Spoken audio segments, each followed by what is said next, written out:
Hey everybody, and we are live. Hope you're all doing well. Thank you all for coming tonight. I'm sorry I started late. I was working late again tonight and had to rush to get everything done. Good to see you. Hey Astronomy, how you doing? Wyskov, good to see you guys. Shout out to Lumpy Gas, Michael Khan, Kevlar, Astronomy, aka Wyskov, Mills, and Blargo. Thank you all for being here. So just a huge shout out to everybody that supports the channel. So great thank you shout outs to all my channel members and to all the Patreon members that support the channel. You guys are awesome. So yeah, I kind of changed the title today because well, Artemis went up to so-called space today. I thought we'll go through it together so we can see what actually happened. I was at work, so I couldn't really watch anything, but the parts I could watch was frankly yeah, laughable, let's just say at best. But yeah, after I know they started with a whole bunch of complications, as I said they would. Obviously they did not explode, but then again, it's still a far way to the so-called moon. They're still going to get through the Van Allen radiation belts. You never know what's going to happen then. Hey Fetish First, good to see you. But yeah, I think I'm having feedback on Michael. How you doing, Michael? I'm good, bro. You? I'm doing well, thanks. I think I can hear myself feeding back there. Don't start with this. That's I can't have it. I've got everything as quiet as I possibly can. There's no reason. It's very minimal. If it's not bothering the people in chat, then I'm more than happy. So yeah, I've got mute. That might help, and you'll just have to address me if you want me. Awesome. Thanks, Michael. Appreciate it. No, it is. Okay, so I started the poll 2 minutes ago. 15 votes already. Artemis is fake. Yes, 47%. No, 53%. Yeah. How about that demon face in Earth's image? How about that, Lumpy? Fake it or you make it. Yep, fake it or you make it. Obviously, there was a rocket. I'm not going to doubt that. I don't think anybody's going to doubt that. Nobody ever says the rocket is not real. The place where it goes is not real. Hey Jeff, guys said good to see you. Thank you for coming. So, Globies, I hope they are going to come in tonight so we can actually see what they're going to show. But I'm going to show some funny things. I think we'll start off with Leo because when I saw this now I actually laughed. No, actually no. Where's that other video I just had? Oh yeah, there we go. I have to show you. Just before you move on, Flatzoid, did you see that video Brian Leake uploaded? Brian Leake, he also put a video up. Yeah, it was launched and it sort of like it disappears. It looks like it goes behind clouds, but it looks like it's clear sky because you can see a star. Brian Leake. I flat tests. Flat. Say again. Flat tests. I think is his channel's name. Yeah, Brian Lee. Yeah. Yeah. Videos. Artemis launched disappearing act. Yeah. Obviously, I didn't download it. I wonder how good the quality is. Okay, it's on 1080 PHP. Let's check what Brian Leake says. If you guys haven't already, do subscribe to Brian Leake. Flatter tests. Shout out to Brian. Thank you for this video. Let's see what goes on. Here in the beginning of the launch, I can see the rocket through the tree line and thinned out clouds. So this is him taking the video himself, guys. See, the rocket's actually going up. No one's doubt that it's a true rocket going up. That's what happens after it goes out of sight. That's the issue.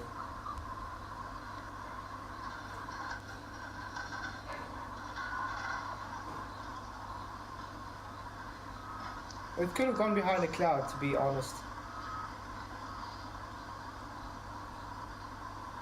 Because also we can't really see what's going on because the The resolution's a bit bad though. But it could have definitely gone behind the cloud. Because it was also still very early morning and there's no lights. I thought it was clouds. I didn't really see any clouds out there, man. There had been clouds earlier, but they disappeared. Okay, that makes different though. If he says he didn't see any clouds though. Interesting. And the brightness of that rocket, the little thinned out clouds shouldn't have mattered. But keep watching because I'm going to show another head scratcher here.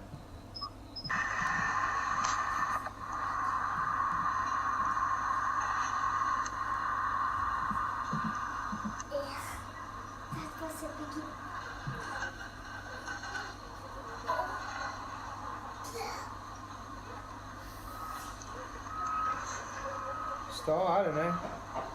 It kind of looks like it thinned out though.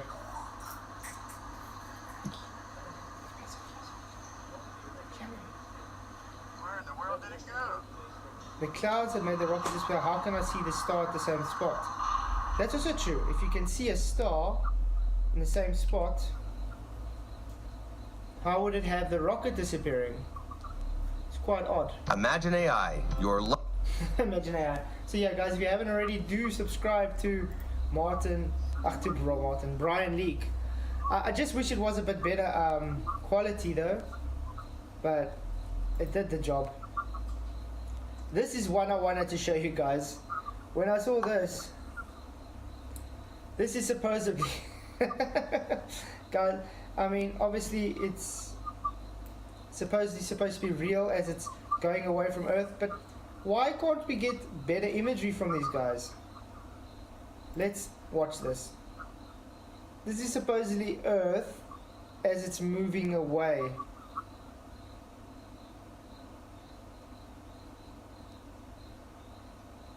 Does that look real to you guys? I don't know. There's just something really off about it. Maybe the fact that they are floating in space. But no, this is not real. You can already see the pixelation. Obviously it's probably because of the low resolution or whatever. You can think they would be able to use proper cameras on Artemis. But this just doesn't look right. Let's just look at this again. Look at the way it's moving as well.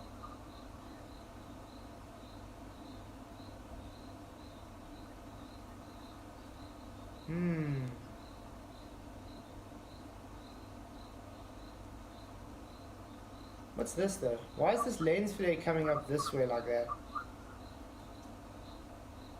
Like it's... this lens flare is hitting somewhere that's not there. Really odd stuff. Yeah. Artemis brought to you from the minds at Pixar. Exactly. 31 votes. Artemis is fake. Yes, 39%. No, 61%. Blogger. Love the double standard there, Flatzoid. What's the double standard? Blogger. Someone that uses... Sorry, I can just use your typing again. Michael. Sorry. Yeah? I'm just saying sorry, I thought I was muted. I wonder if I can say Can't this. win. I'm either muted or unmuted. I'm muted. They tweeted this image, guys. What's that? Is that a star in front? No, that's probably just from the light. Penta, hey, thank you for coming. Arfa Uksharse. Hey, and Ellipse Chris, good to see you. Let's see, nothing will ever be good enough for you. All people do is cry fake. No, there's a difference between real and fake. Eclipse Chris, there's a difference. This is definitely not real. This is what you call like stop motion footage, where they take a model and they have it in the studio and they do stop motion to give it that effect, and then they just overlaid the lens flare.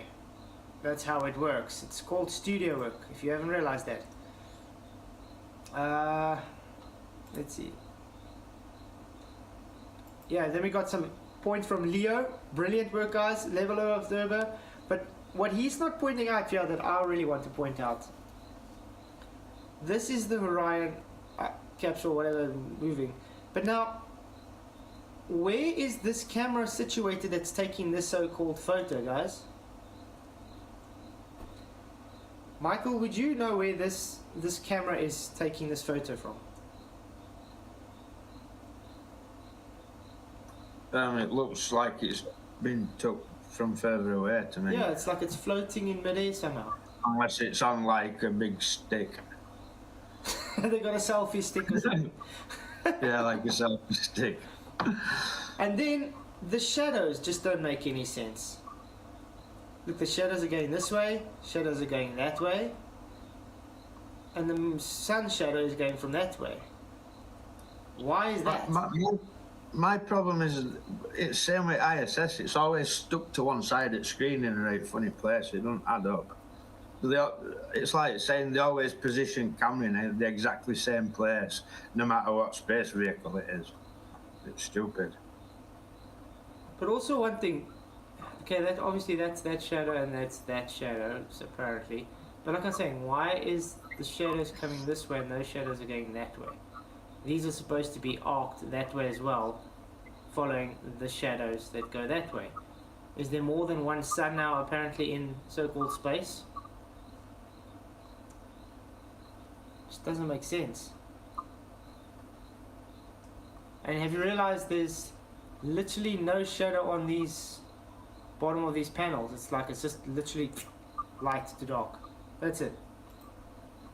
Check this tosh out, fresh off the press. The so-called return to the moon, Artemis 1. And what do we get? Look! Exactly, Leo. This is what we get. Look at the state of it. That looks And as we rubbish. continue to marvel in this spectacular image, Have you also realized, look how skew that is built? Maybe, do you think it's just the camera that's done that, or is it just... is that just rendering that hasn't rendered properly?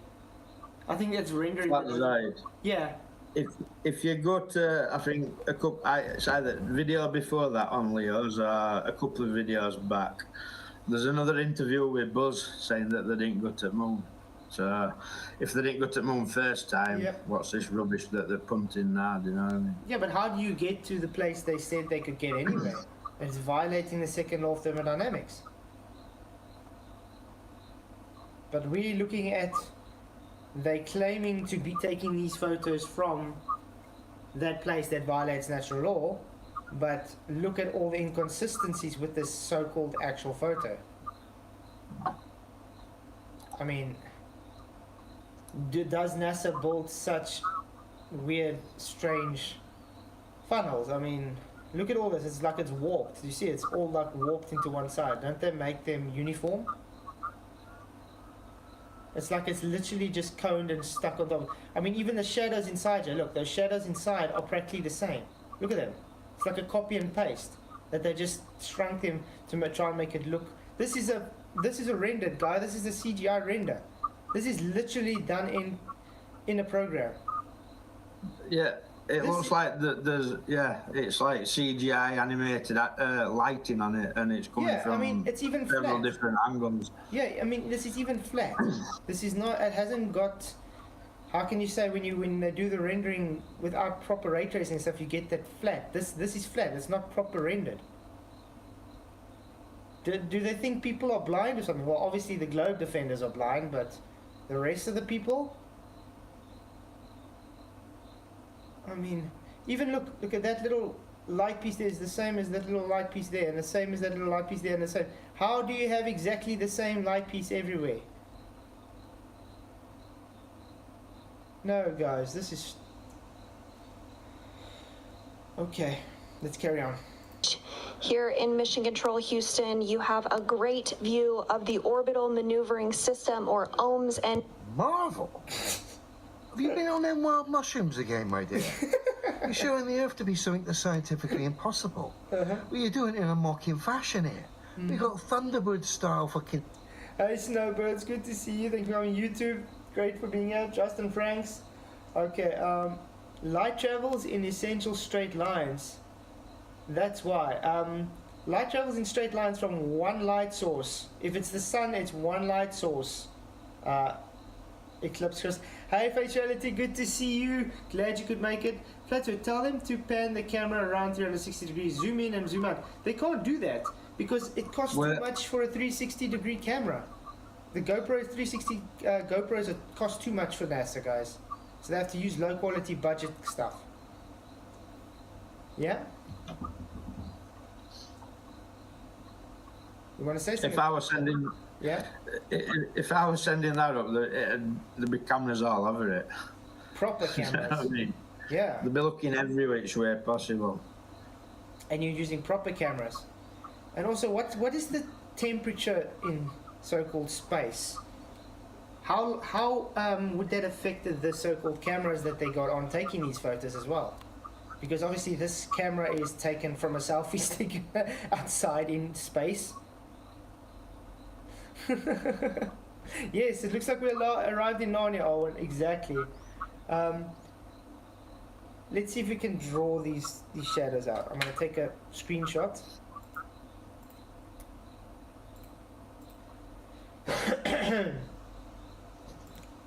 File new. See, Arwen's just popped up and he's asked that very question, look. Yeah. What is taking the photograph? Yeah, exactly. What's taking It'd have to be on like a big long stick. Yeah, that's what we're trying to say, Arwen. It just doesn't make sense. And because if you look, let's look at how it's built. It's inside here, it's encased here, and it goes out. How does that show where this camera stick is holding this camera? And like I said, look how flat, unrendered these things are. It's not even fully rendered. It's literally a copy and paste of these thrust boosters. Literally. They didn't even try and change the shadows inside them. Look, the shadows are practically the same. It's all lumped to one side. Look at that. How many solar panels has it got? Yeah, I don't know. Wow. Yes, it's. Hey, Moomin Rider, good to see you. And yes, tires are containers. Not flat. Thank you for coming, Jolly Man. Thank you for coming. Yeah, where was I? Is it not a reasonable question to want to see the entire thing? Do you know what I mean? Yeah, I mean, it's not like they don't know that question because everybody has asked it quite a few times. Would they be able to show it to us? And do we get that? No, we do not. Okay, let's see how the light is working. Okay, I'm going to have to zoom out to do this actually a bit. Zoom out.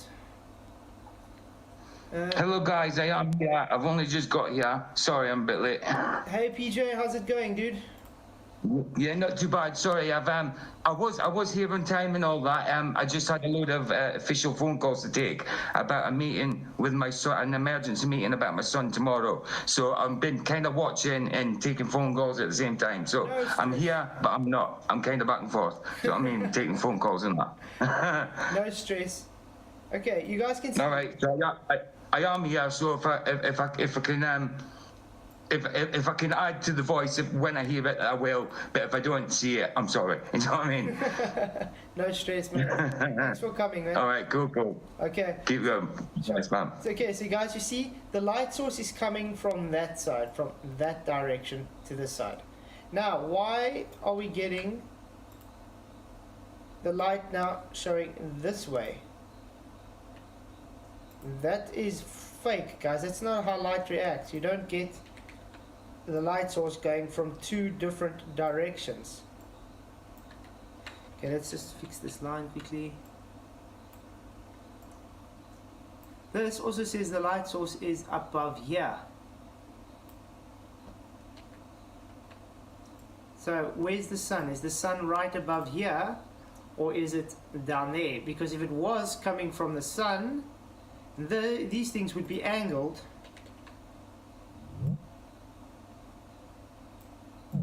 with an angle. Remember, because the sun has divergent rays, so it will be angled that way. That's already a huge red flag, guys. And if you look at the sun, The sun's, the so-called Earth, it's supposed to be showing this way. Is there more than one sun in space?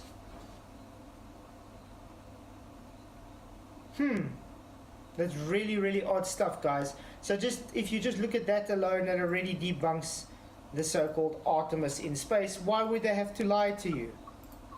If it's real. Yeah. Can you adjust lighting levels and stuff and see if there's one of them little square boxes around Earth again? No, there's definitely going to be, because it's very low resolution, unfortunately. I gotta look for a high resolution video. But NASA just doesn't like to give us high resolution stuff, guys, which is really sad. So it's going to have some pixelation, but yeah, just looking at it now, you can actually see it's already got the pixelation. But that could even just be from, to be fair, just the low resolution. So it pixelates, you see that? But you'll be able to see if it maybe, let's go and see something.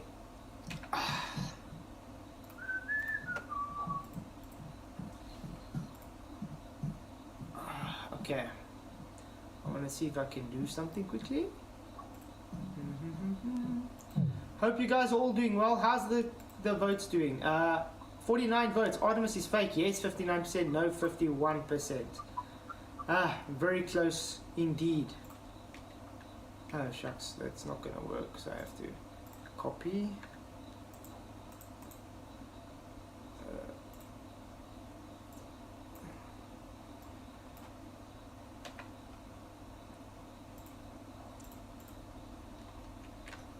Can I just say, if ballers don't like us saying it's fake and that, why do they come? They know that the Flat Earth channel, now we know space is fake. Why do they come and cry? They come. If you don't like it, don't come. No, the thing is, they how could I put it? It's not that they know it's real. It's because they know it's not real. That's why they come. They're trying to appease their self. How can I put it? They're trying to. Nobody can. I'm trying to think of the right word. What does a person? Let's put it this way. What does a person do if they, let's say, murdered someone, or stole, or whatever, and they're trying to play innocent? What do? They go to the so-called crime scene and try and act all innocent. No, they didn't see anything, or they saw this guy did that, and it was such a lovely person, or I didn't see that. You understand? This is exactly what the Globers are doing. They know it's fake, so they have to go and play the mediator, the victim, at the Flat Earth channels, because they know we're showing it to be fake, so they have to try and obfuscate the point that it's fake, because it shows them to be lies and deceivers. Get it? Make sense?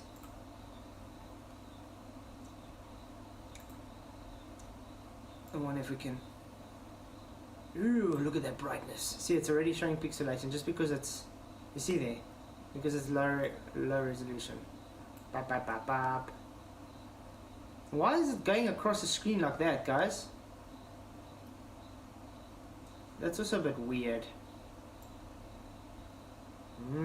Should it even have those lines though?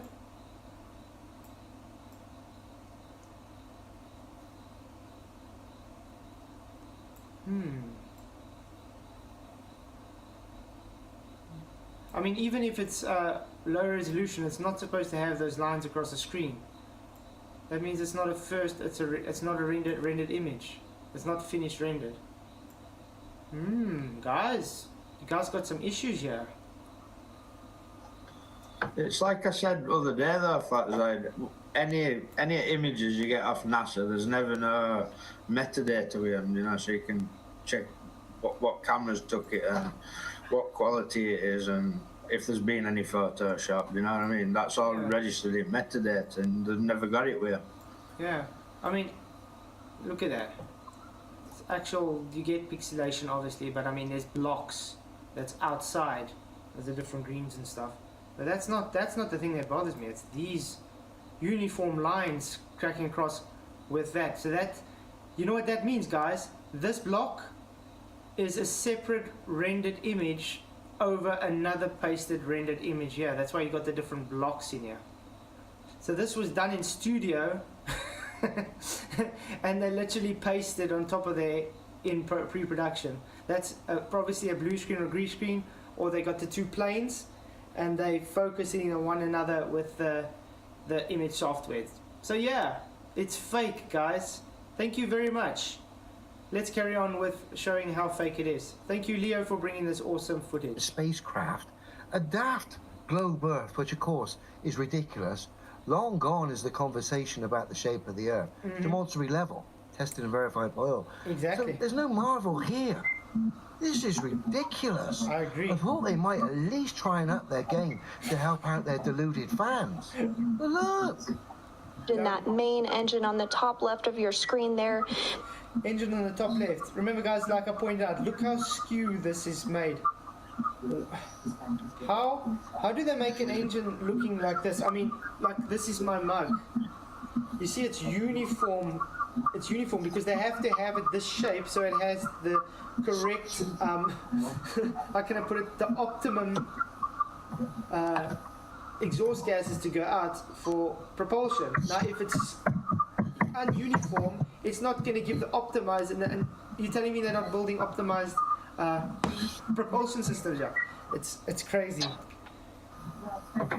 Oh man, let's carry on. That was used and Michael, you might have to mute again, dude.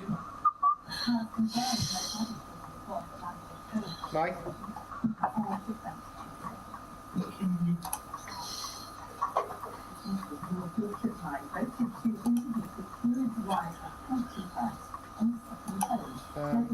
Maybe I can.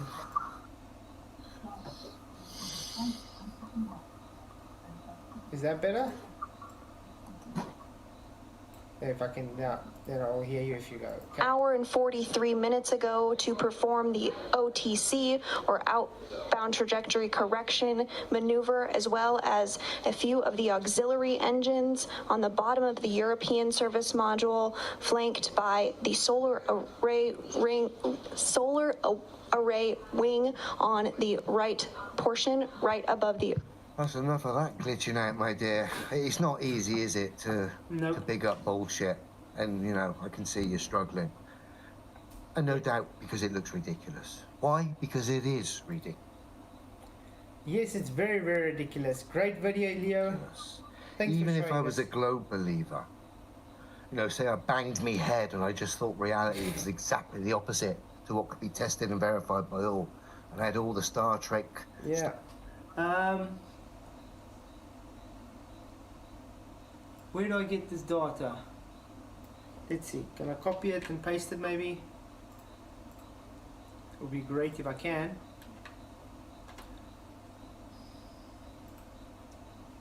No, sorry, it doesn't want to work.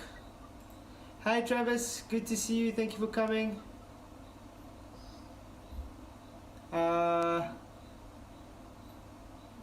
If that's supposed to be metadata, it says it there, custom rendered. Yeah, I don't know. It's supposed to be metadata.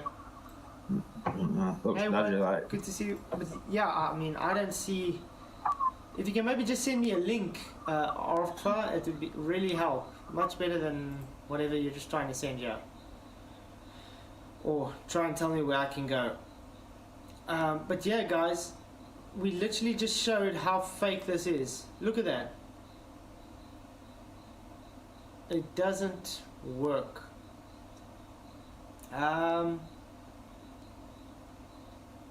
NASA astronaut Joss sent a picture trying, but that's on November the 5th.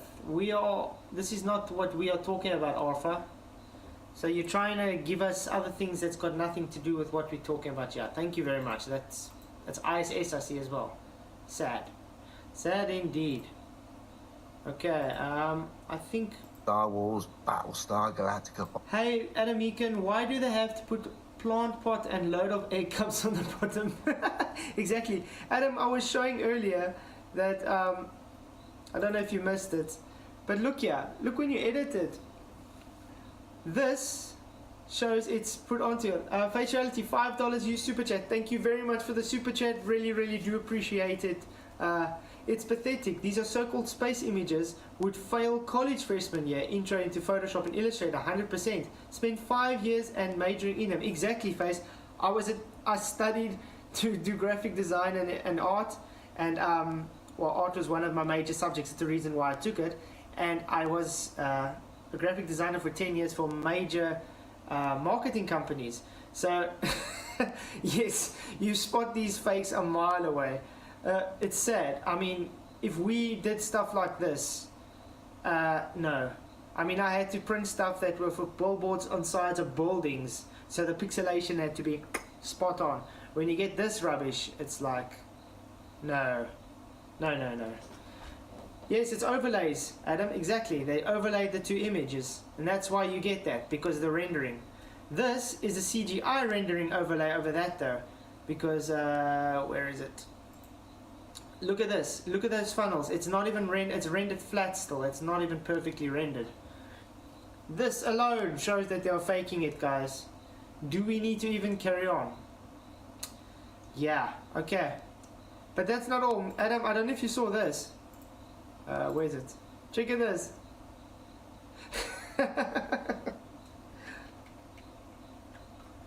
This is supposed to be real as well.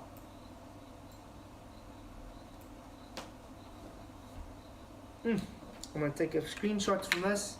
Obviously it's also not high res. Let's delete this. Let's put it here.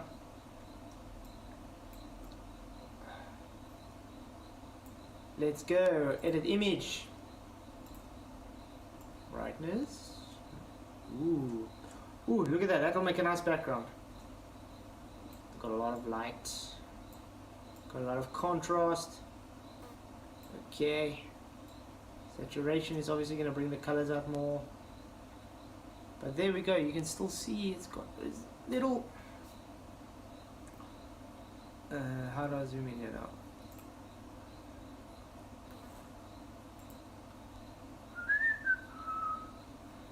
Is it even showing? Yes, it's showing. Okay. Do you see those pixelation blocks on the edges there? Really odd stuff. Let's make it a bit darker.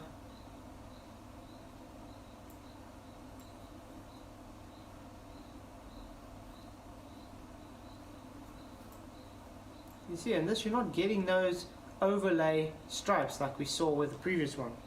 So that tells you that this is one shot CGI, where the other one was done in separate and laid on top of each other, overlays. Hey, Not One, good to see you. Thank you for coming. Yeah, watch this, Adam. They actually did a video of it, but look how it's stop motion finished. It's really done badly, by the way. Here we go. Look at that.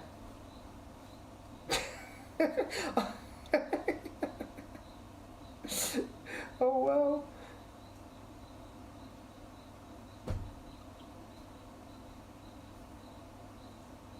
I got no words. I literally got no words, guys.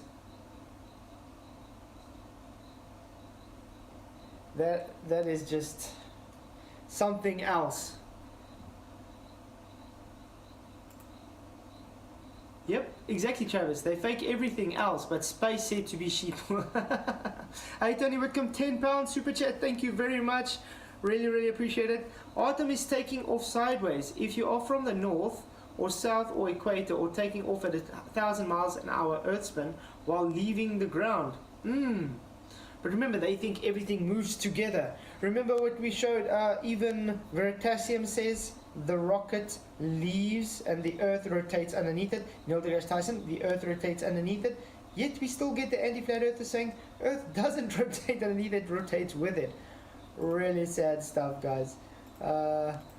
Okay, so yeah, like I wanted to show you, where is this camera? I mean, this is inside the capsule and everything. It's obviously showing. Let's look at the Orion capsule. Maybe.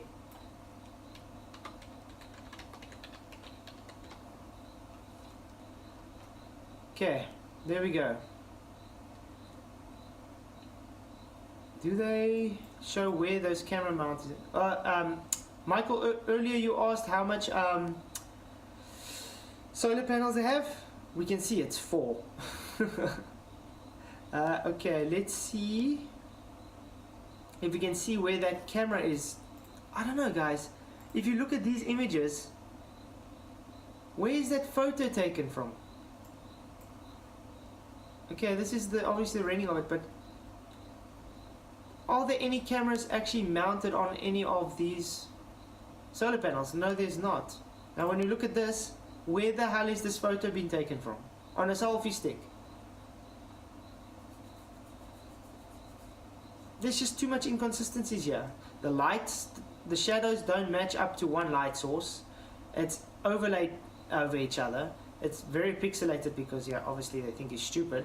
They literally copy and pasted these not really uniform funnels on here. The shadows didn't even try and change because they're practically the same. It's sad. I mean, I don't know how much more clear we can make it how fake this stuff is. Okay, but we're gonna go on. Yeah, we actually got the Artemis. This is like just before the launch. It says rendering underneath. Yes. Wow, this is so beautiful. Ready to pick up with a pole. Yeah, pick up with a pole. Okay. It's gonna get it ready, guys. Come on. I copy all. Thank you. Yeah, copy all. Thank you. Launch director. Yeah. Go Yeah. ahead, launch director. Yes, sir. On behalf of all the men and women across our great nation who have worked to bring this hardware to...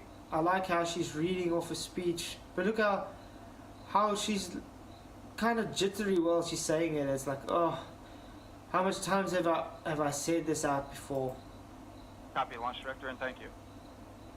All right, we do have. You a would couple think of they would be steps more to prepare, excited, and then we though. will be ready to They don't return the really clock. look excited. CVSC and TD. CVSC here. Initiate recording of Orion cameras at this time. Have you guys realized that the guys that actually are in charge or whatever, you know, like the the top brass of the guys here, are not really always as excited as the people sitting here and doing this. I mean, look at that, they even got a fake globe on there. I mean, really. They got the NASA screens here going.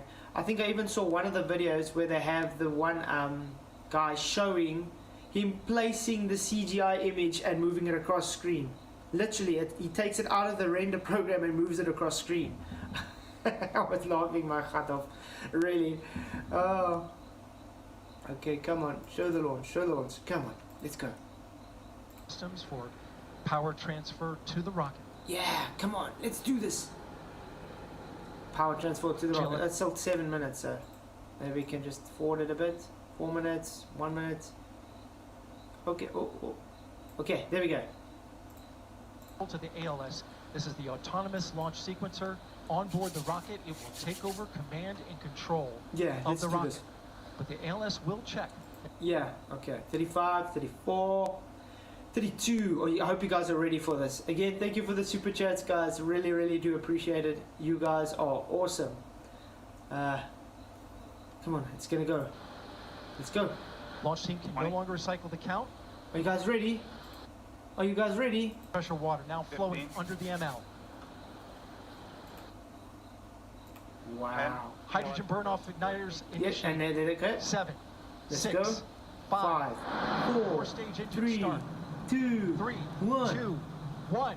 Go. Boosters in ignition. Wow. And liftoff of Artemis 1.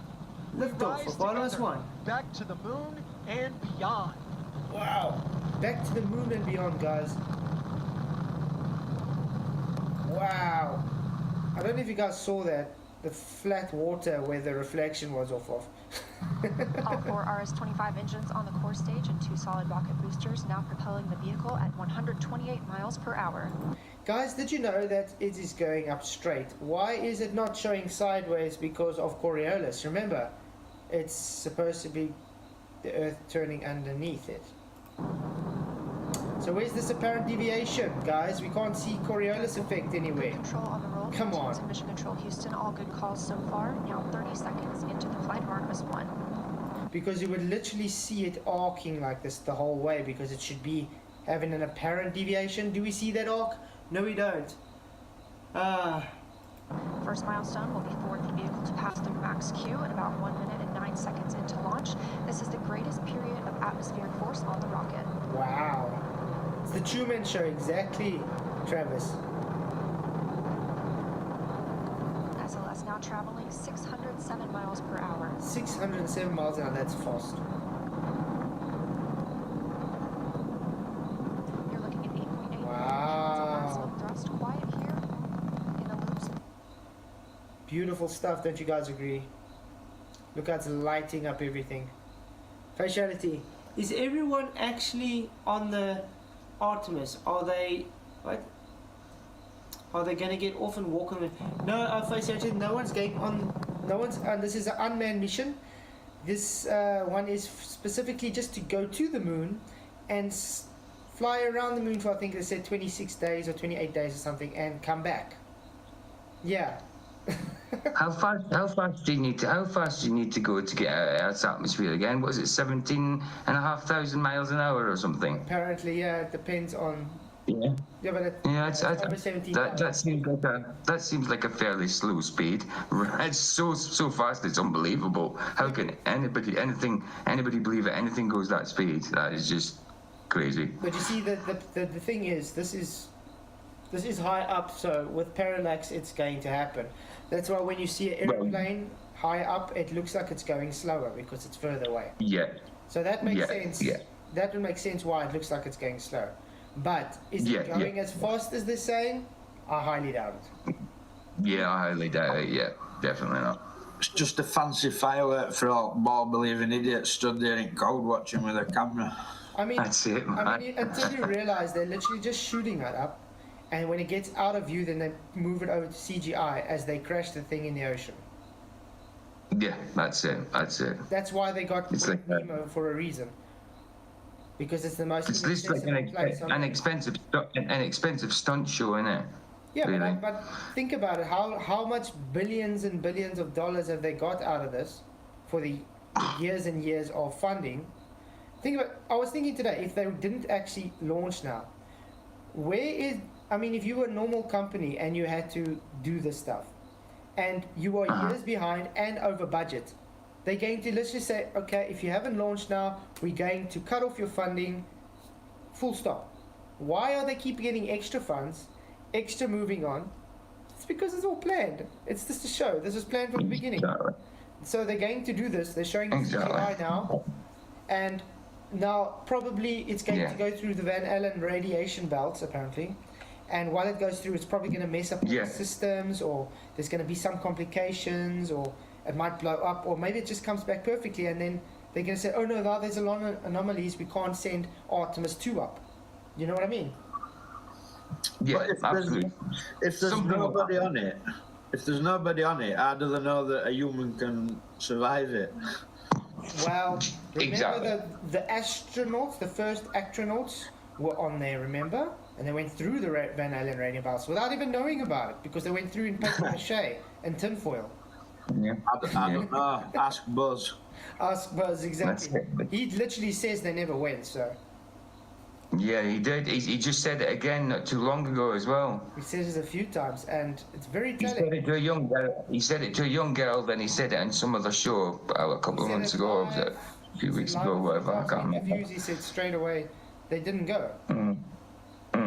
I think his conscience is getting him. His conscience is getting him, isn't it? Yeah, and now they're telling him that he's just senile, and that's not true. It's just he can't catch the lying anymore. No, he's sharp. He knows it. He knows exactly what's going on. Yeah. But again, guys, I have to tell the anti-flat earthers, nobody said the rocket itself is fake and going up like this is fake. It's what happens afterwards that's the fake part, okay? Absolutely. I mean, there definitely is a rocket, without a doubt. They built shuttles and stuff like that. Whether they worked the way they said they did, you know what I mean? But they definitely did build some type of machinery that flies up there and shoots off up there. Do you know what I mean? Yeah. Absolutely. Hey, Dallas Watson. Hey, Jess, Gina Farrell, and Captain Caveman. Yeah, exactly. It's a similar thing. You see, there's the separate. Now they're going to start pushing to the CGI because it's no longer in view. This is Exactly. There we go. You're going to see now when they're going to start doing it. Oh, well, we've got some fun cartoons to watch, to look out for. Brilliant. I love how they try and make it look kind of Star Wars-like. You guys see this? That would be amazing. It's trying to track it, you know, like the old Star Wars Falcons trying to track something. Yeah. Millennium Falcon, some X-Wings and all that, and a bit of TIE Fighter. I just have to state, remember the people, Michael, that said circles don't have 4 corners? What do they have on screen right now? The 4 corners of the circle. Hold on, I can't see the screen yet. Okay. I can't see the screen. What's on the screen? Hold on a minute. Let me just see. Wait. It shows the 4 corners, the 4 quadrants. I still can't see the screen. Must be that far behind. Is it really that far behind? Yeah, I'm hold on. I can't see anything yet. I can see you sitting in your chair, Flats. That's all I can see. Oh shit! And he just touched his head. Sorry, guys. He's just touched his forehead. I didn't realize. I thought I'm showing the video. Why didn't no one tell me?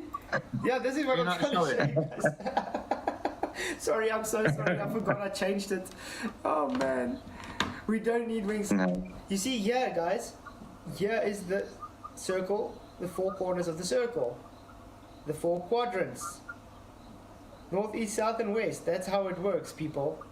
So when someone says circles don't have 4 corners, you just laugh at them and call them a clown. You guys can obviously see it now. That was watching. Oh, you're just showing yourself. I'm so sorry. I really do apologize, guys. Yeah, of course, yeah. You quarter a circle, and then it's got 4 corners, yeah. Exactly. Absolutely. Oh, they're showing some. Let's see. Now they're showing some. Oh, hot. Oh. Okay, it's back to the Star Wars stuff.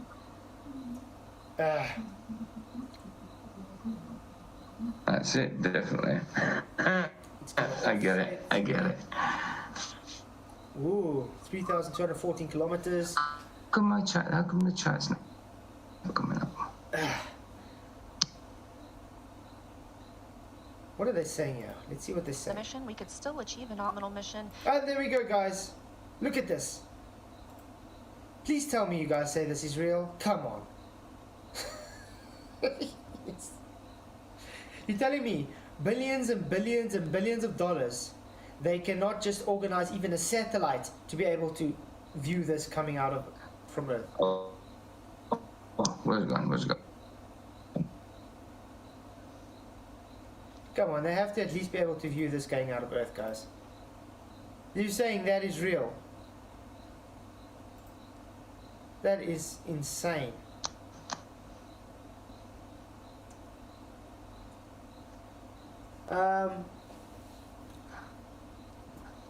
Gina Farrell, sprites, sun halos, and rainbows all show evidence of the dome.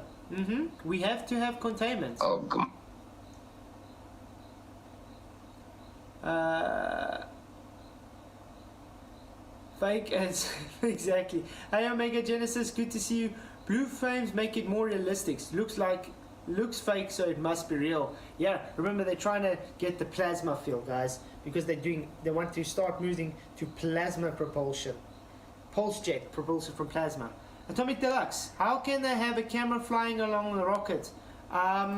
They don't need to, Atomic. It's called having your satellites taking the photos and videos, because your so-called satellites take all the images of Earth.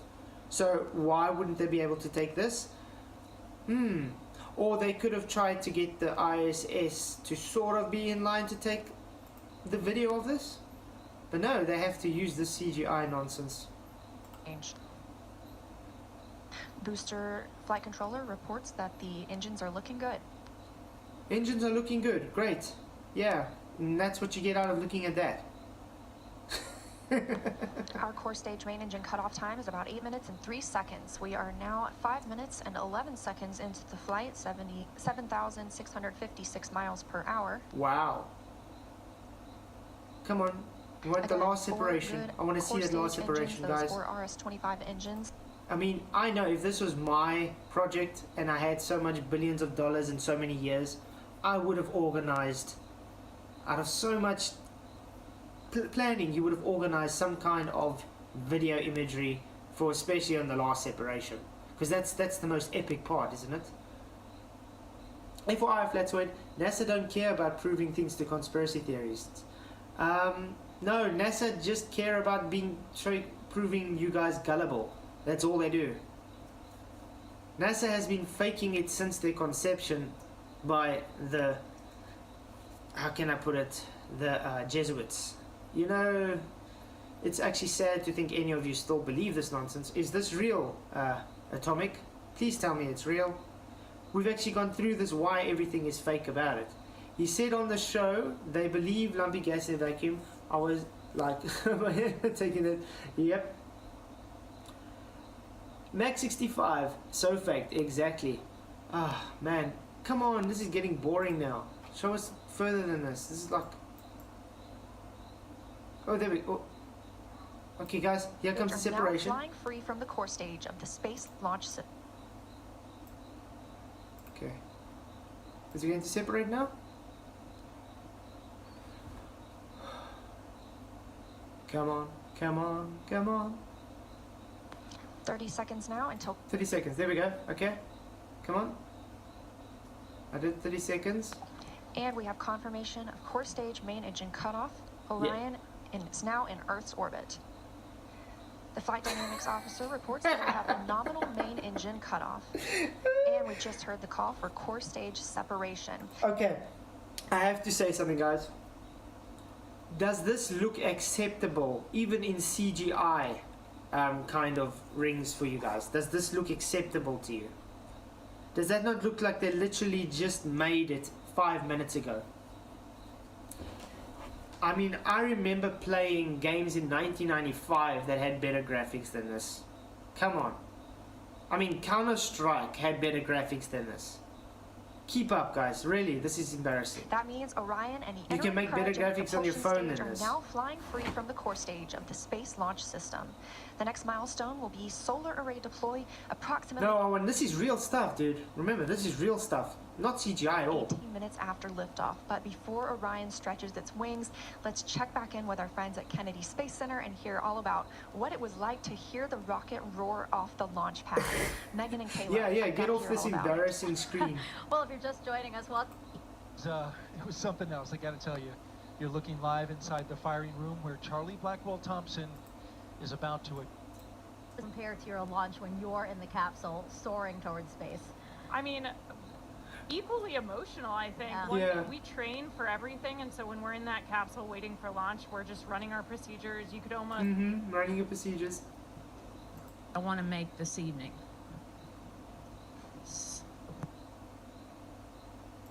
Prior to translunar injection burn to prevent any loads from breaking or... This is supposed to be real, is it not? Oh, wait, more CGI, guys. Hey, Jay. Flatzoid. Yes, mister. I've got a request for you. Jeff Gasser's granddaughter's in chat. Can she be a mod? Yes, definitely. Where is she? Who is it? Jess. Oh, is it Jess? I was saying hi to Jess earlier. Okay, let's go to the video. Sorry. Where was I? Where is the video? Oh, there we go. Jess, you can definitely be a mod. There we go. Welcome to moderate status, Jess. Welcome. Gina? Yeah, Gina Farrell, can we become a mod? You can become a mod! You can become a mod! Everybody becomes a mod! Just not Globers. JJ, yeah, everything is nominal. Nominal. Everything's nominal. Okay, let's see. Even the Chinese would be embarrassed of this CGI. I agree, Adam.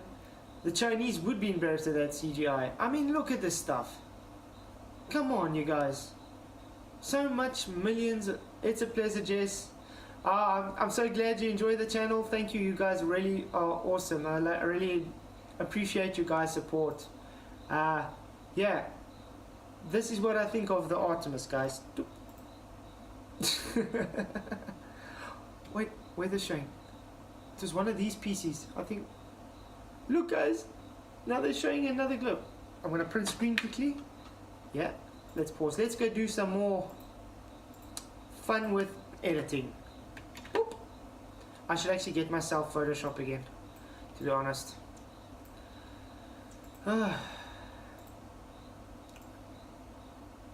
Whoa. Whoa. Oh.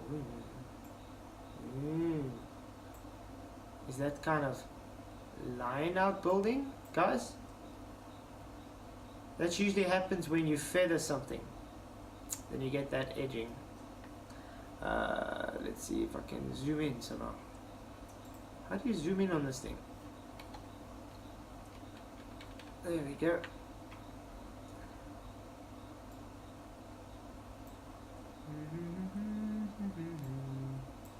Edit image.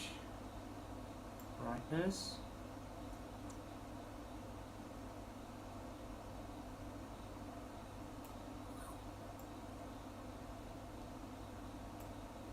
Beautiful stuff. Beautiful, beautiful, beautiful stuff. Ugh.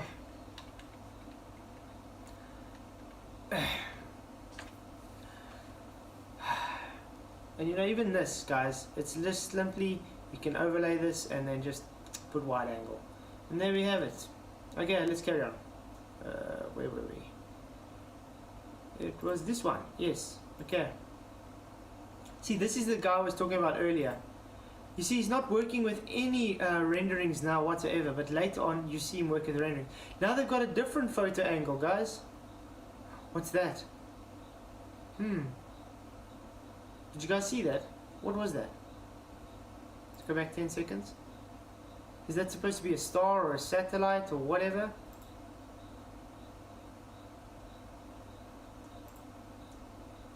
If anybody knows what this is, please do let me know. Because I don't have a cooking clue what that could be.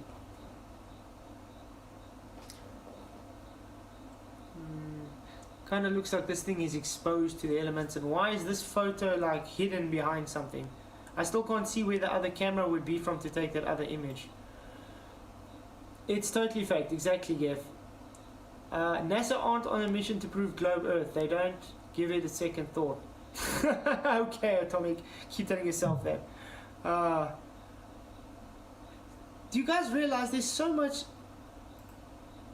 much photos taken at different and videos taken from different positions, but there's nowhere that it can be held by. What's holding the camera? Where?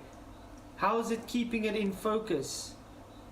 Does it have selfie sticks that just move around or something? Do they have their own type of drone or something that flies around taking these photos? I don't understand it. It just doesn't make sense, people. I hope they show this guy showing the rendering again, pushing it over. I really hope so. Come on.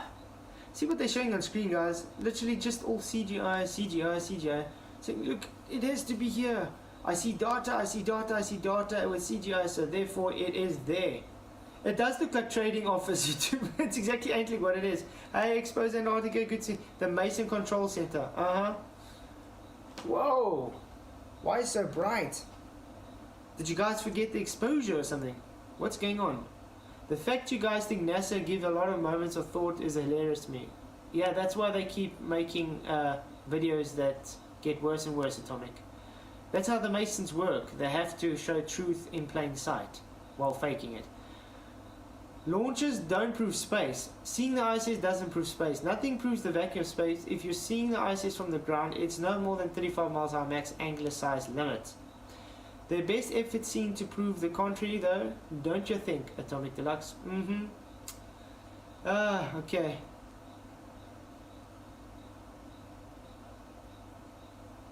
La la la la, just casually strolling through. Okay, I can see they got the exposure right again. But I did see something that just caught my attention, are they?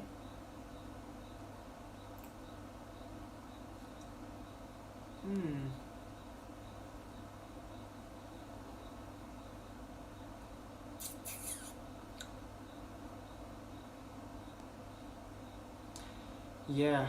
Does this thing have different lights or something? Or is the light source again coming from different places? Because if the light source is coming from down, why is the light source having light source coming here as well and light source there?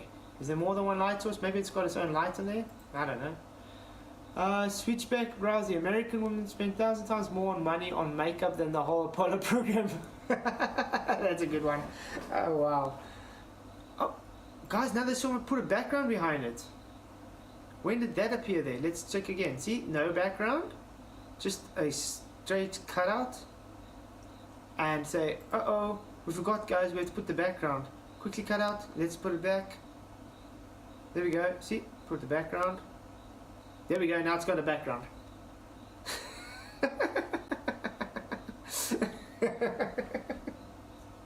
Wow. This is insane stuff. Okay. Let's listen what the guy's going to say about the moon now. Orion's journey to the moon continues as planned. Thank you. Solar arrays. It'll be a short burn, less than 30 seconds. Okay. There we go. We caught a glimpse there of those solar arrays. Now there's nothing behind it again, guys. Deployed. Orion's journey to the moon continues, and we've got more. Do you guys realize just how they're showing this now? Where they showed. Where is this? How they showed it with no background behind it, and then with background and no background again, because that's a supposed live image, a live video. Shows they are faking it, guys. Operational updates coming up shortly, but for now, I'm going to toss it back to Megan and Kayla at Kennedy. Yeah. Leah, thank you so much. Our return to the moon will be different than the last time. We plan to explore more of the lunar surface and learn how to live and work there. With more on our destination, let's bring back NASA's day. Learn how to work in there. Okay, thank you. Thanks, Megan. I gotta be honest, we ran outside to catch it. I'm still shaking a little bit. That never gets old. That is always one of the coolest things you'll ever see in your entire life. And is it the coolest thing? Okay. No, there's definitely cooler things than watching fake CGI stuff. Rocket was massive and loud and just so cool. You see, that's how they catch the people. The rocket, it was massive and loud. It has to be there. It's brilliant. It was groundbreaking, shaking stuff. So therefore, they're going to the moon. Instead of just saying, yeah, that was awesome. That was an awesome launch. But I would love it if they actually showed further than the launch. Instead, no, they just show us images and try to obfuscate that they can't show anything. All right. The moon. This is why we call it. And the background flipped upside down, Travis. Exactly.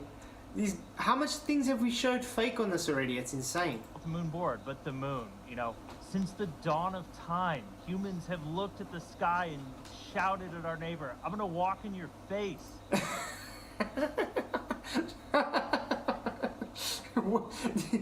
When is this again? I have to use it. This is why we call it the moon board, but the moon, since the dawn of time, humans have looked at the sky and shouted at our neighbor, "I'm gonna walk in your face." I'm gonna walk in your face. Guys, what would you say if I had to walk up to you, or someone walks up to you and say, "Hey, I'm gonna walk in your face"?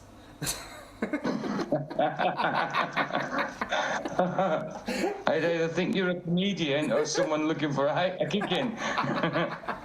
Hey, you, I'm gonna walk in your face. Wow. And no, people don't do that they looked up at the sky and say, "Oh wow, this is awesome, God's creation." That's what people did. Yeah, absolutely. Absolutely. It's only these heliocentric religious zealot guys, cultists, that believe this mumbo jumbo. Yeah, they looked up at the sky and said, "The sky's spinning, that means we must be turning round, not the sky." Yeah. Yeah. It's crazy. Absolutely. But look how look how invested he is in this. He's literally looking up and saying, "Wow, look at it." And in the 60s, we actually did it. In the 60s, we actually did it. He just had to throw that in there, guys. Of course. No, they never did it.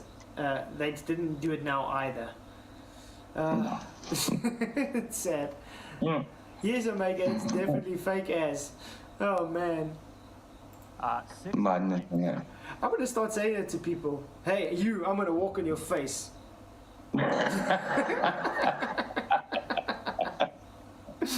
Oh God! Oh, if I said that to someone in the street, I'd get my head to play with. Wow. That's funny. Is Phil muted? Where's Phil? I don't know where Phil is. I haven't seen Phil. No, as far as I know, he's not muted though. 1969, followed by 5 more successive landings. More just CGI, guys. Why can't you show the actual flag on the moon? Do you think they would have to show us that? Do you think they're actually going to show us that, guys? Will they show us the flag on the moon when they actually orbit around it? Apparently orbit, let's say. They'll probably no need to because they've already put a flag on the moon. We've done it once before. We don't need to do it again. So probably not. Type 1 in chat for yes and 2 for no. Okay, guys. 1 in chat for yes, 2 for no. Will they show the flag on the moon when they so-called orbit it? Each time delivering 2 human beings to the surface of the moon. No, orangutans. Flatzoid. Yeah. Flatzoid. They went because when I was on JW Astronomy's live stream and I said, show me flag, he went, oh no, it'll be perished by now. Yeah. It's amazing that they always have excuses for everything. It'd be perished by what? There's no oxidization or anything. So why would it be perished? Crazy. That's just mental. Oh, wow. Exactly, exposing off here. They won't show anything. Exact. Number 2. Come on, Globies. 1 or 2. It's very simple stuff. Will they show the flag? Or actually anything left behind when they so-called orbit the moon? Because they're not going to actually orbit the moon. It's all just CGI. I'm actually interested to see what kind of video they're going to show when they're going to so-called orbit the moon. And are they going to take more photos of Earth? So we can fake those 2. Our last one was Apollo 17. And also, guys, have you realized they always just land on the one side of the moon, the so-called face? They don't go to the dark side, to the back side. The back side.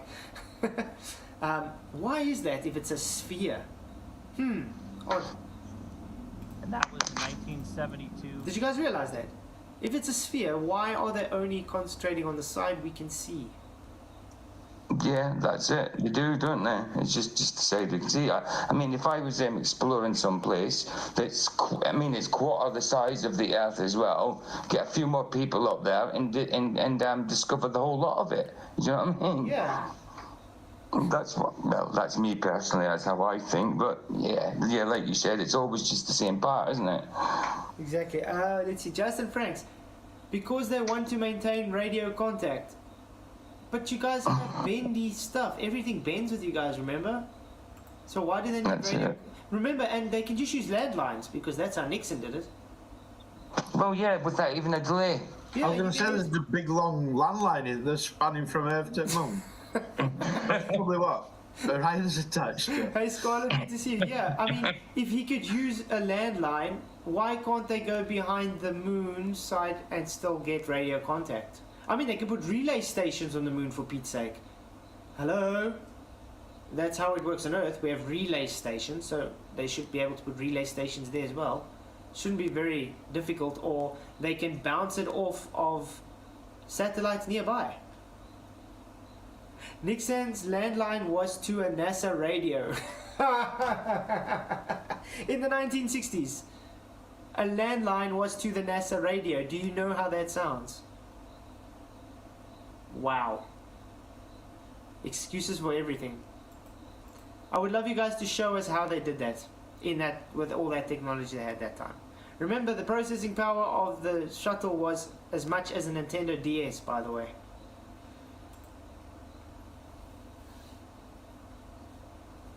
How does the sun and moon work?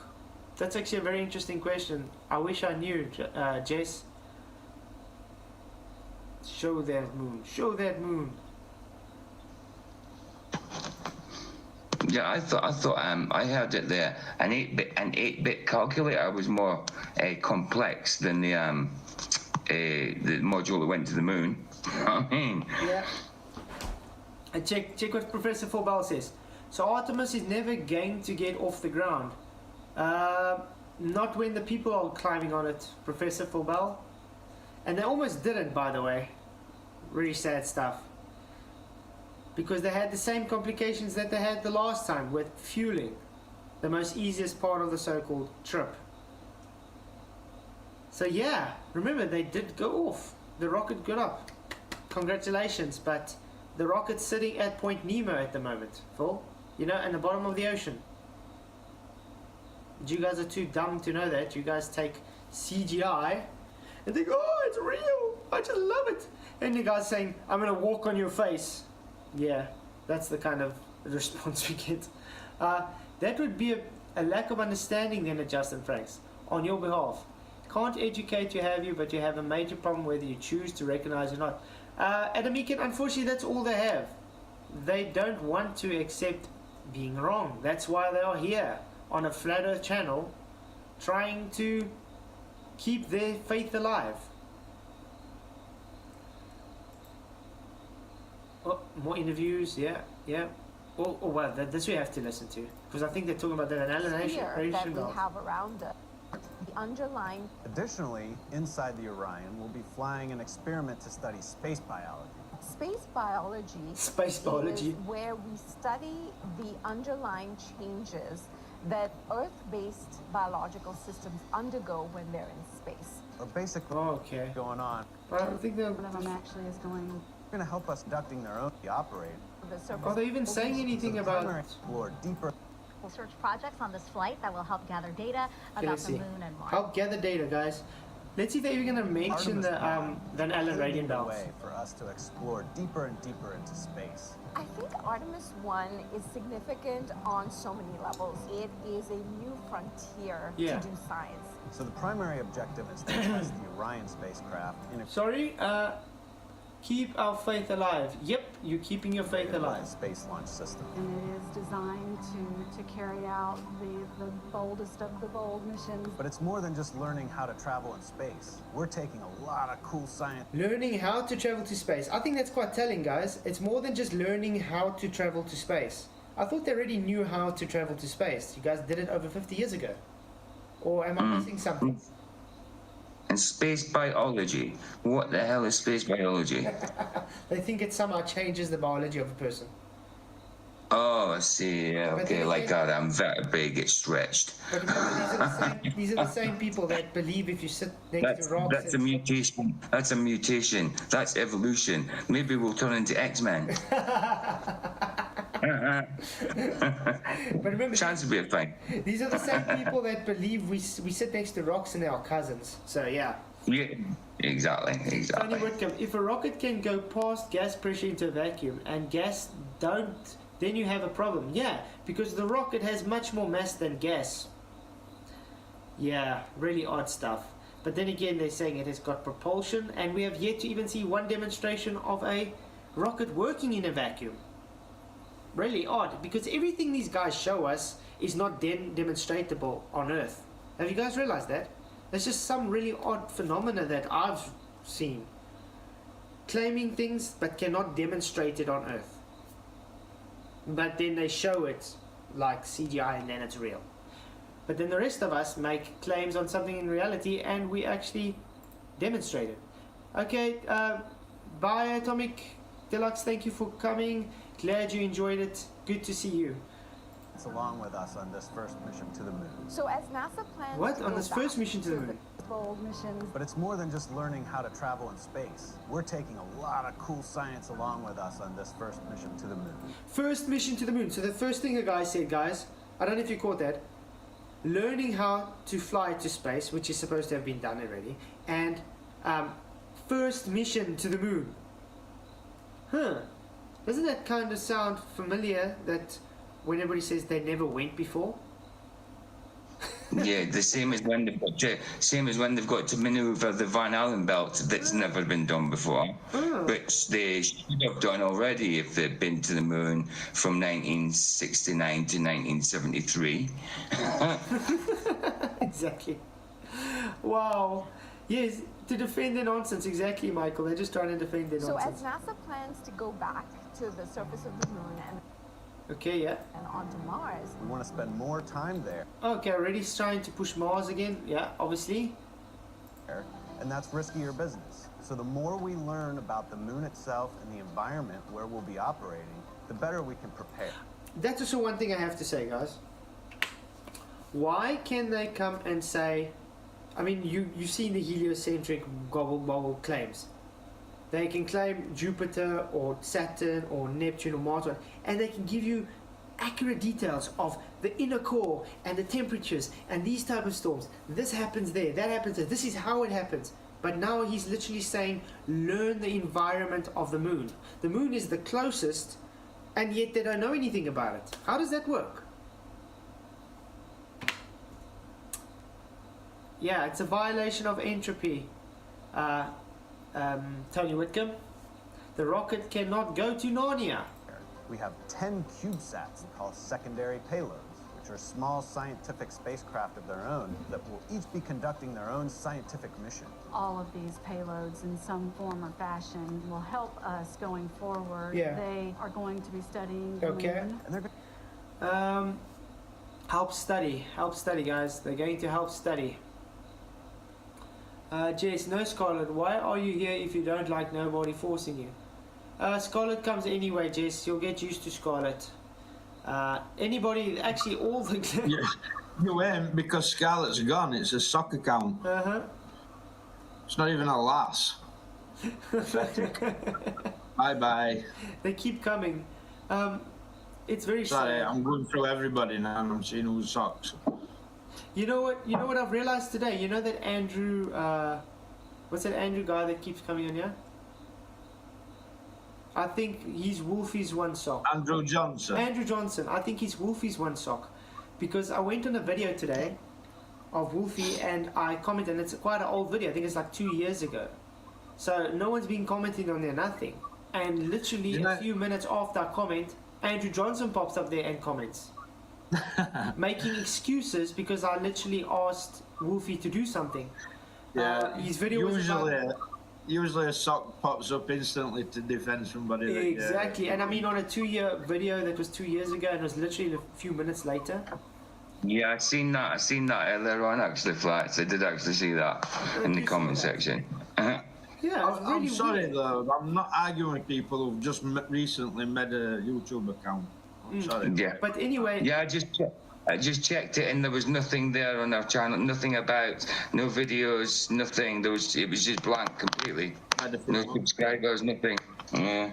And what odd is, because Wolfie made a video about 2 years ago or something about flying the Great Circle route, and he was showing his heading and the GPS and all that. And I told him, you know what would be interesting, because he says it still shows the heading, but you have to reset it to show it's taking the Great Circle route, you know, because they're saying it's curving. So I said, you know what would be interesting, if you maybe just take a compass and put it there so we can see if the compass turns while your data is showing it's turning on your cockpit. Obviously, the whole excuse is, oh, you can't use a compass because of all the metals and all that, but that's not the point. Obviously, it's not going to about giving an accurate reading.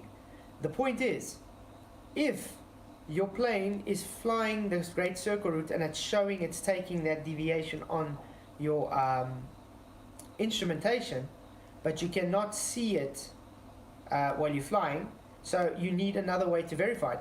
If you place a compass there, and even if it's off, I mean, it doesn't have to say where it's going, it just has to show a heading on the compass. So as soon as your plane is taking that deviation, the compass should be turning with a deviation as well. If it's not turning with a deviation, therefore it's your instrumentation that is not that is just making up that you're going around Great Circle routes, and therefore it's not a globe. It's trying to deceive you that you're flying around a globe. Yeah. And guess what the excuses was? Oh, you can't use a compass because of this and that and this. That was it. You can't, because you can't use a compass just but for little petty excuses, petty reasons. Because it's going to catch up all the instrumentation and whatever. But it's very simple. If you stick it there, it doesn't have to show its true bearing. If it stands still where you left it, and you are taking a bank, now you're going to bank the plane. You're going to see it's going to obviously it has to change. If it changes, then you know, okay, it's working. If it's not changing, you just move it to another position until it shows it changes when you bank. Now you take the little flight, and if it's going to take now the Great Circle route, you look and see if it's taking the Great Circle route with you. If it's not, then you know you're not really taking the Great Circle route. You are still flying straight. It's just your computing saying you are turning because of the mapping program. So therefore, it's not a globe, it's flat. So we're going to see if he's going to actually do it or not, guys. We'll see. He's going to be honest. I mean, I mean, flying a plane, you have to keep the nose slightly like upwards to fly straight, don't you? So like taking the curve of the Earth into consideration, when does a plane dip its nose every now and again to lower itself to the same altitude every time? Do you know what I mean? Yeah. Hey guys. It's just silly. And Andrew Johnson now is there to defend himself. Already in the chat. Straight away, just after speaking about him. Really odd stuff. No doubt. But yeah, like I said, Wolfie said he would do it, so let's see if he's going to do it. Wolf is another clown, isn't he? One of the most dishonest guys. Spouting nonsense. He's one of the most dishonest guys on here. He challenged me to a debate, but he ran off, didn't he, when I kept asking him about providing the thing is, he always wants someone to debate him on flight paths. We're not interested in flight paths. And if he does this, because he doesn't understand that flight paths can be rigged. And that's exactly why I'm asking him to do this challenge. So if he's going to do it, he's either going to prove flight paths work or it doesn't. It's a cheap trick because he's asking non-pilots to provide flight charts when all he has to do is provide the information to prove that he accounts for Earth curve. Yeah. It stops. Yeah, thank you, Adam Meekin, £5 super chat. Thank you very much. Really, really appreciate it. When you are over the target, out come the trolls to recognize the problems they have. 100% agree, madam. That's very, very true. Why don't you read my comment? Andrew, what should I read about your comment? Which one?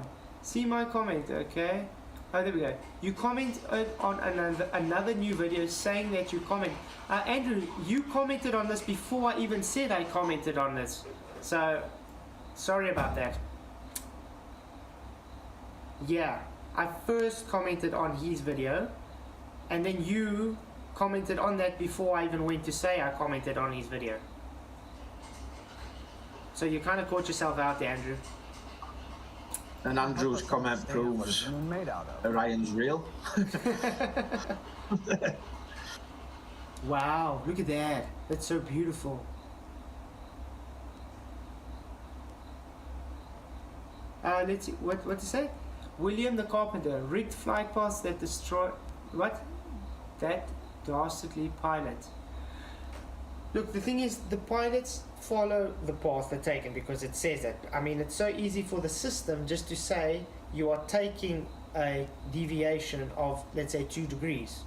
In the meantime, you're not taking that deviation of 2 degrees, you're still going the same heading.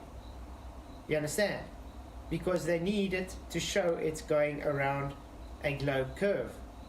But in reality, you're going straight. So therefore, your shortest distance around the Great Circle is not actually around a Great Circle. Hey, Geometro Wombat, wow, thank you for becoming a channel member, really appreciate it.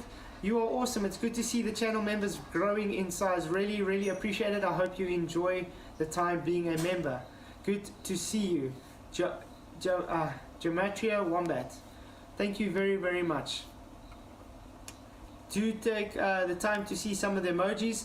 We're going to be doing a vote, all the members, on what emojis you guys want to keep and want to put in. Because, yeah, these are one of the perks that you guys have as being members. Let's look at what it says with the... Sorry, I just want to make sure I am showing... Oh, why am I... I think you should change that sad globe one for something better. Do you think so? Okay, yeah. Artemis is fake. Yes, 31%, no, 69%. I've got a lot of trolls in here. Yeah, but like I said, we're going to have for all the members, we're going to have a stream and we're going to go and I'm going to show emojis and stuff and then we can all vote. How's that sound? Yeah. That'd be brilliant. I was going to say, because I can make up so many of them, it's unbelievable. You know what I mean? But the one that Michael wanted would have been a good one, like a head slap globe, but it just wouldn't do that one for some reason. Yeah. But yeah, there's the amount of ones I can make up. You know, it's crazy. Not even just globe ones. You know, if you mix another few things, you know what I mean? It's brilliant. It's pretty cool. Yeah. I love it. 33 watching. Ooh, 33 watching. The Masons are here, guys. Oh, nice. Again, shout out to RV Truth. Really awesome. He was on here a few days ago, well, a week ago or something. We might have something in future again, so really, really awesome stuff. I really did enjoy chatting to RV. He rocks. Andrew Johnson, you're lying. I left you a comment on a new video saying that you'd left a comment on an old Wolfie video. I found that comment and replied to it. Check the timestamps. Okay. As far as I remember, I said Wolfie, I gave him the comment. I see he wasn't replying. Then you replied, and I went to Wolfie's thing and I replied saying I'd left the comment. Yeah. And I found you and Wolfie leaving messages to each other about the paths. Yes, Michael. Who cares, Andrew? Who cares? Yeah. Anyway. Andrew's defending a pilot who claims he corrects for Coriolis. But I'm still saying Andrew Johnson is just Wolfie's sock account. That's all I'm saying. Oh well, Andrew, if you are Wolfie, you're fake, mate.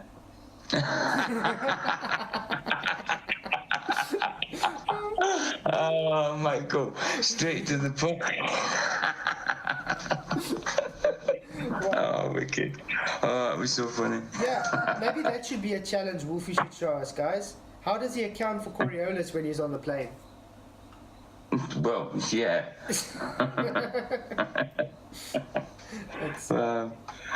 I want to listen to what this guy says again. Oh.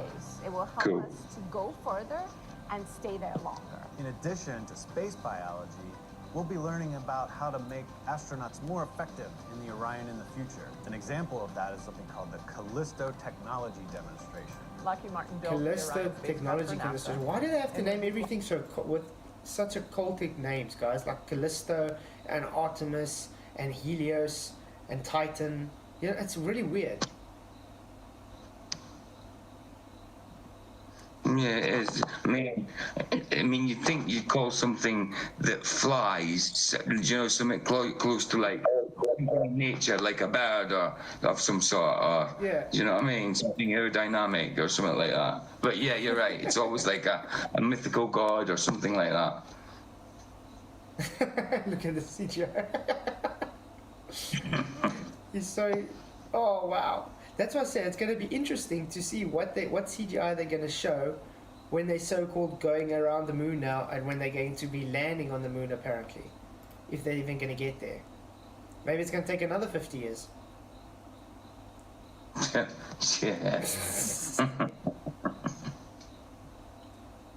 Thank you.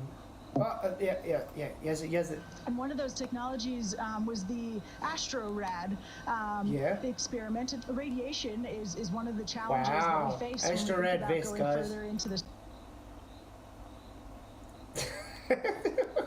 No, that doesn't look like they need to prepare for drowning at all. It looks like a life jacket. It's kind of fitting since they are supposedly in water, guys. I mean, they are in Houston practicing, you know, and then they do the parabolic flights. There's definitely some of that NASA footage that they're in water. I mean, without a doubt, you can see that there's bubbles in it. I mean, they might have got rid of got rid of most of the bubbles in some of the footage, but not them all. You can certainly see it. And there's all that famous one where you see the guy going through the hatch, and it's not a space pack he's got on. It's a scuba diving tank. Do you know what I mean? Yeah. No, exactly. Greco-Roman deities always. Yep, exactly, Adam. Exactly. It tells you who they pay homage to. That's right. That's right. And then the people try and tell us, oh, you guys are just conspiracy theories. Oh, you know. No, it's just the guys that I actually today in Simon and Dan's Discord chat, a guy accuses me of being a conspiracy theorist. You know what his reason is? Because I believe in the flat earth and it goes against the consensus of the globe earth. So then I ask a simple question. Okay, I'm not a conspiracy theorist, but based on your logic, was the first globe believers then conspiracy theorists because they went against the flat earth narrative of the time? Because it was the consensus. It's a simple Very good question. Yeah. And very good question. Out of everybody there, I haven't had one answer to tell me yes or no. They're just telling me I'm stupid, I'm dumb, I don't know what conspiracy means. Exactly, that's ridiculous because that was the norm at one point. Flat Earth would have been taught in schools at one point until Copernicus and all that. You know what I mean? I even got one of them telling me it was never believed to be flat. Oh my goodness! Even up until maybe as early as 1900, I think they were still teaching it. You know? How in recorded history, how long has there been humans with reference to recorded history? Thousands and thousands of years. And most 10,000 years, isn't it? Humans are meant to have been here for 10,000. Yeah. Most of those recorded history shows flat, and it doesn't matter which cosmology you look at, which race or whatever, that they haven't ever even spoken to each other, had the same cosmological looking at it. I mean, yeah, exactly. Absolutely. So how, if they didn't communicate with each other, had the same cosmological backgrounds to it? How? Exactly right. They all kind of show some type of flat Earth kind of system with maybe like some kind of firmament or dome, but it's kind of usually all the same kind of layout with the lights in the sky, the flat Earth, and something to protect us. You know what I mean? Yeah. No, it's true. Oh wow. Can you hear me, Flatzoid? Yeah, I can hear you. How's it going? G'day. Do you know who this is? Andrew Johnson. You sound like Wolfie there. Yep. Am I live? Yeah, you're live. You're also Australian. Okay, cool. Absolutely. Okay, you're not a Wolfie though. Thank you for remembering your voice. But you sound. I'm not Wolfie. I'm absolutely not Wolfie. Okay, I can see that. I can't stay Flatzoid. I've explained to you before that your live streams occur during my work time. Okay, yeah. So I can't stay. But I just wanted you to hear my voice and tell you that I'm not Flatzoid. No, I'm sorry, I'm not Wolfie, sorry. You're not. I think we know you're not Flatzoid, Andrew. Is it? Okay, shot, Andrew. Thank you for coming in. But now we know. Okay, thanks, Flatzoid. Have a good day. See ya. Shot. That was nice of him. So, yeah, definitely. But he's definitely. So, Andrew Johnson. Andrew Johnson is definitely not you then, Flatzoid, no? No, he's definitely not me. Yeah, that was good. Yeah, it was good of him to come on, I suppose, yeah. I get a lot of Australians on here, to be honest. Really odd. Yeah, I would never have guessed. When I see his name in chat, I would never have thought Australian, to be honest. Yeah. Wow. It's maybe because I've got a cousin with the name Johnston, and that's Scottish. Was it? Yeah. So yes, sorry Johnston, like I said, I just thought you could I'm really be good him. to that. I really thought that was Wolfie then. I like a nice one. What about this optical illusion? Yeah. Ooh, wait. Okay, let's see what Mr. Black has to say. Sounds like it might be a little hot. How long will it take for Orion to fly around the moon and come home? And what's that re-entry gonna be like? Sounds like it might be a little hot. Yeah, re-entry gonna be like, okay. Coming in hot. You're exactly right, Jack. It is a 26-day mission that we have planned for Artemis, where it will go to the moon, go into a distant retrograde orbit. So we'll get. Go to the moon, guys. That's what they're saying. Go in an orbit.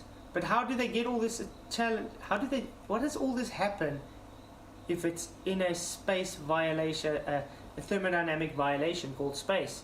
Hey Mojo, thank you for coming. Good to see you. Faking the globe is a painful process, so the globe cult lies and trolls flat instead. Yep. Whew. Man, it's quite hot. Let's see what the votes are saying. 163 votes. Artemis is fake. Yes, 30%. No, 70%. It's good to see so much ballers in here, guys. A few close flybys and then some time in deep space past the moon. And then, yeah, that re-entry is going to be something else. It's going to be 5,000 degrees Fahrenheit. Wow, 5,000 degrees. That's quite hot, don't you think? Artemis is a goddess of... Yeah, exactly. Is there anything else you guys want me to go through? Michael, you want me to go through that other video with the Mason stating... You said what was the timestamp? Yeah, if you want to. That sounds interesting. It's just we want to listen to something that they said. I can't remember now. You said about 3 minutes. You could. I mean, the entire thing's only 12 minutes, like, but just play that. Okay, I'm gonna play some. Yeah. Bit 'cause it's talking about. Ooh, it's a bit loud. Let's see if I can put it a bit softer. Where's this? I don't know where the volume is here. Sorry guys, I don't know this program that oh, there we go, audio. Nothing selected. Okay, why? Okay, let's maybe open it in a new... Wow, okay, I'm just gonna try open it somewhere else quickly. In another program, there we go, this can work. Is it showing? Yes. Okay, let's put a bit softer. Set around 3 minutes.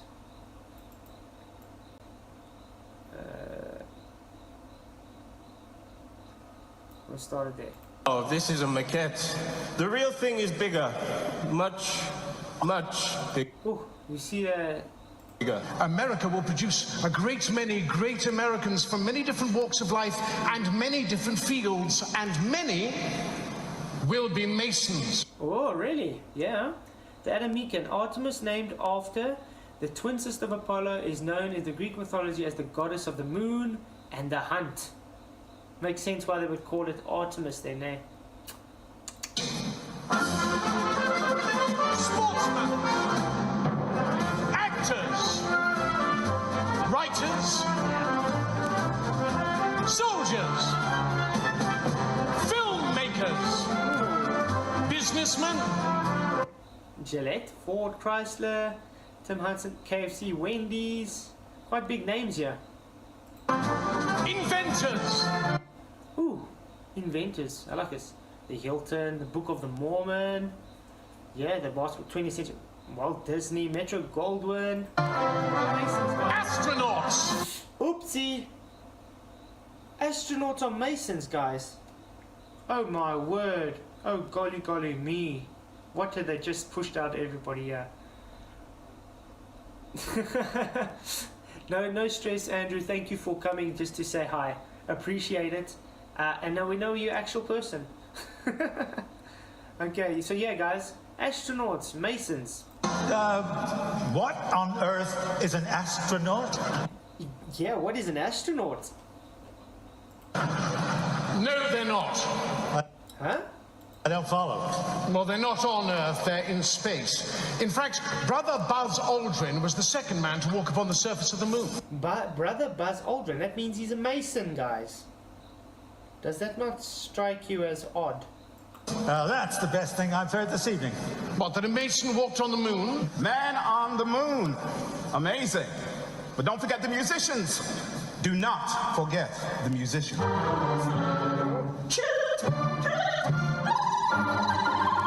Yeah, what a voice. Sounds like she's a fish underwater.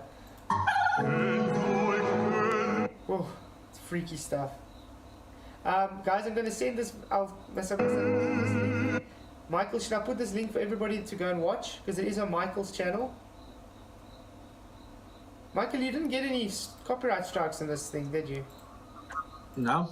So it's not like I would get any copyright strikes if I played some of it. No, that's why I didn't want you to play it all, though, just in case, like. Yeah. But, I mean, I pinched it off a larger video that we're talking about Jimmy Savile and stuff like that. So I just cropped it off, like, because I thought I don't want no strikes. Okay, but there's the link, guys. If you want to watch the full one, it is really well worth it. It's quite in your face and it says it. Yeah, people don't realise how deep... And they're proud about it. How deep Masons are in society. Adam Eakin sent me a link. The Anti-Masonic Party. Thank you, Adam Eakin. The Anti-Masonic Party, also known as the Anti-Masonic Movement, was the earliest third party in the United States. Formerly a single-issue party, it strongly opposed Freemasonry. But it later aspired to become a major party by expanding its platform to take positions on other issues. After emerging as a political force in the late 1920s, most of the anti-Masonic Party's members joined the Whig Party in the 1830s, and the party disappeared after 1838. Disappeared. The party was founded in the aftermath of the disappearance of William Morgan, a former Mason who had ultimately become a prominent critic of the Masonic organization. Many believe that the Masons had murdered Morgan for speaking out against Masonry, and subsequently many churches and other groups condemned Masonry. As many Masons were prominent businessmen and politicians, the backlash against the Masons was also a form of anti-elitism. So it's against the Masons, anti-elitism. Kind of tells you that they're the elite. The anti-Masons purported that Masons posed a threat to American republicanism by secretly trying to take control of the government. Furthermore, there was a strong fear that it was hostile to Christianity. Mass opposition to Masonry eventually coalesced into a political party during the presidency of John Quincy Adams. There was a period of political realignment. The anti-Masons emerged as a third-party alternative to Andrew Jackson's Democrats and Adams' National Republicans in New York. And the anti-Masons supplanted the National Republicans as the primary opposition to the Democrats. Very interesting stuff. Gematria Wombat. And when they heard these sayings, they were full of wrath and cried out, saying, "Great is the Diana of the Euphrates." Ephesians. Yep, Ephesians. Acts 19:28. Exposed are most likely Halogen dielectric party stated by Masons. The Masons run everything, guys. They are everywhere. It's very simple stuff. And the fact that people just ignore it is actually very telling that they are very well indoctrinated. Let's go back to your video. You can still show some of it. Authoritarian. Look at all these different badges. Authoritarian and totalitarian regimes continue to suppress Freemasonry. And totalitarian regimes continue to suppress Freemasonry, afraid of its strong heritage of liberty and equality. Liberty and equality. Is that what they call it? Wow. It symbolizes the inevitability of your end. The British Army had travelling lodges. Ooh, look who's that. What's her name again? She's actually very famous. Michael, do you know what's her name though? I can't remember what her name is. That moved with regiments. Freemasons have served their countries and communities with distinction. Freemasons met across the Union and Confederate divide to celebrate their... in James Bond film. Yeah. Helen Mirren. No, either Helen Mirren or Judi Dench, wasn't it? Yeah, Judi Dench or Helen Mirren, yeah, one of the other. I think both it's probably. I would say Judi Dench, maybe. I'm not very good with those names though. Yeah, I think it's probably Judi Dench. Judi Dench, I think so. Yeah, No. Judi. Yeah, that's come to my mind. No, Judi Dench and Helen Mirren. Helen Mirren, is that the one? No. Yeah, it's one or the other. No, but that's Either Helen Mirren or Judi Dench. I don't think it's her though. Let's check. Hold on. Let's go back. Let's have a No, look. this is. I'm trying to think. She plays in some. It's a British sitcom, I think. Regiments. I can't remember. What's the name? Liberty and equality. It symbolizes the inevitability of your end. The British Army had travelling lodges that moved with regiments. Really odd. Freemasons have served their countries and communities with distinction. Freemasons met across the Union and Confederate Yeah? divide to celebrate their common rituals. And today, Freemasonry remains an active part of military life in many countries.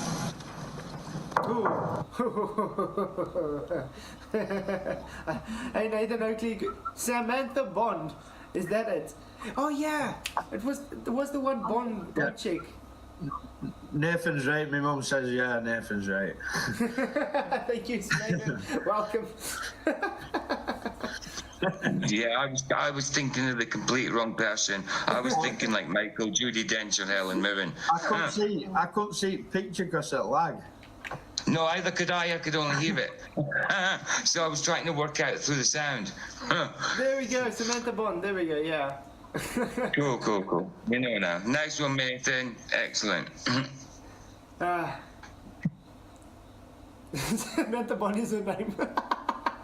Thank you, Nathan. We got it. A bit late, but we got it. Kuni, thank you for coming. Earth is round. If you mean round like a circle, then yeah, maybe not, maybe. But all we know is it's a stationary plane. Make me a mod. No, I can't just make you a mod because you say Earth is round. That's really odd. I don't even know who you are. Who? It's the first time I've seen this, Connie. Oh, so he just turned around and asked you to make him a mod straight away. He or she, or whatever. Yeah. Wow, well. Go to channel. Let's go to channel. I see he's really earned that mod chip, hasn't he? It's a soccer account. Yeah, join the. Yeah, there you go. Yeah, but it's 2020, but there's nothing here. There's literally nothing. Do you like game people now? See you later. Oh wow, you don't need to talk about it like that, Connie. That's okay. Let's go to the next. Yeah, absolutely. Albert Pike, was an American author, poet, editor, lawyer, journalist, and convict general who served as an associate justice of the Arkansas Supreme Court in exile from 1864 to 1865. He had previously served as a senior officer of the Confederate States Army, commanding the district of Indian Territory and the Trans-Mississippi Theater, a prominent member of the Freemasons.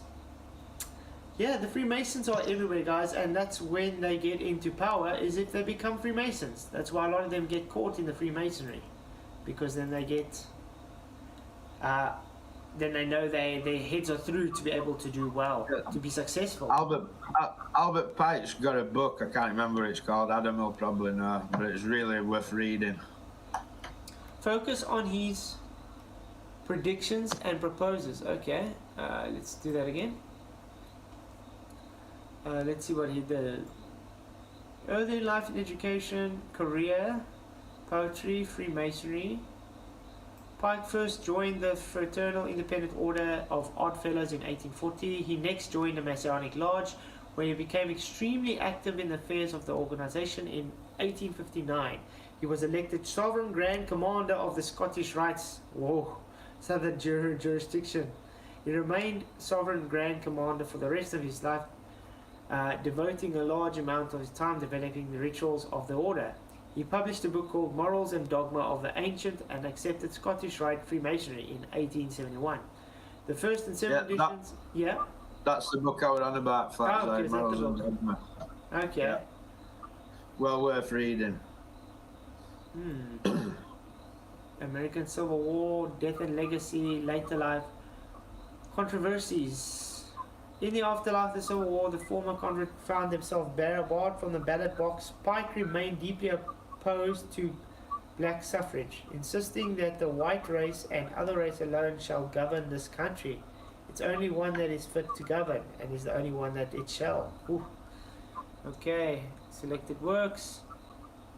See also footnotes. Where should I look actually, Adam? Read above. I'm not really sure where I'm supposed to read, to be honest. Poetry. As a young man, letters, Pike wrote poetry, and he continued to do so for the rest of his life. At age 23, he published his first poem, Hymns of the Gods. Later work was printed in literary journals such as Blackwood's Edinburgh Magazine and local newspapers. His first collection of the poetry, prose sketches and poems written in the Western country, was published in 1834. He later gathered many of his poems and published them in Hymns of the Gods and other poems. Well, I'm getting a lot of what's names now, so I'm not really sure. Albert Pike letter to Mazzini. Okay. The following is a letter that speculation claimed that Albert Pike wrote to Giuseppe Mazzini in 1871 regarding a conspiracy involving 3 world wars. That were planned in an attempt to take over the world. We've had 1 and 2 already, remember? The Pike letter to Giuseppe Mazzini was on display in the British Museum Library in London until 1977. This letter has been claimed by many internet sites to reside in the British Library in London, which denies the letter exists. That's odd. So it was there, now they denied it even exists. Giuseppe Mazzini was an Italian revolutionary leader in the mid-1800s, as well as the director of the Illuminati. Albert Pike, a historic and Masonic figure, was a 33-degree Mason, occultist, Grand Master, and creator of the southern jurisdiction of the Masonic Scottish Rite Order. Following the apparent extracts from the letter showing how 3 world wars have been planned for many generations. This should be interesting. First World War must be brought about in order to permit the Illuminati to overthrow the power of the Tsars in Russia and of making the country a fortress of atheistic communism. The divergence caused by the agents of the Illuminati between the British and the Germanic empires will be used to foment the war. At the end of the war, communism will be built and used in order to destroy the other governments and in order to weaken the religions. Thermal velocity of the balloon, back on gas pressure. Yeah, okay. The Second World War must be fomented by taking advantages of the differences between the fascists and the political Zionists. This war must be brought about so that the Nazism is destroyed and the political Zionism be strong enough to institute a sovereign state of Israel in Palestine. During the Second World War, international communism must become strong enough in order to balance Christendom, which would be the restraint and held in check until the time when we need it for the final social cataclysm. And that is definitely happening, guys. Very controlled. The Third World War must be formed by taking advantages of the differences caused by the agents of the Illuminati between the political Zionists and the leaders of the Islamic world. The war must be conducted in such a way that Islam, the Muslim Arabic world, and political Zionism of the State of Israel mutually destroy each other. Wow. Meanwhile, the other nations, once more divided on this issue, will be constrained to fight to the point of complete physical, moral, spiritual, and economic exhaustion. We shall unleash the nihilists and the atheists, and we shall provoke a formidable social cataclysm, which in all its horror will show clearly to the nations the effect of the absolute atheism, origin of savagery, and of the most bloody turmoil.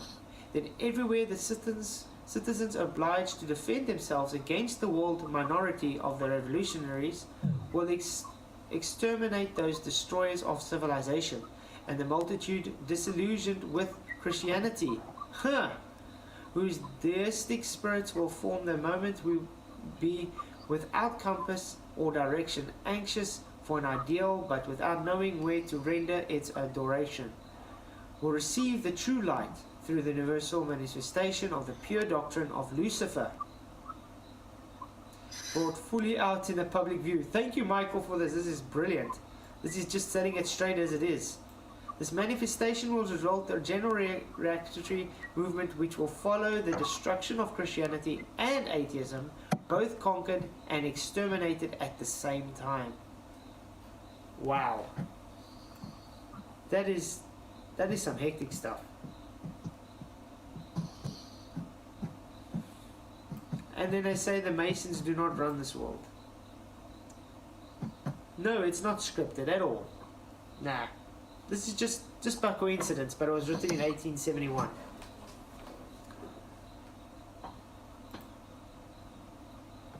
Yep, Jamatra, exactly. It's all scripted, it's all planned. What is fog, Professor Forbell? Maybe you can tell us what fog is, Professor Forbell. Let's see if we can... I think his mind's fogged.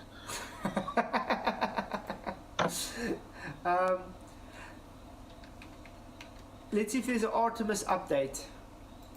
Artemis 1 update.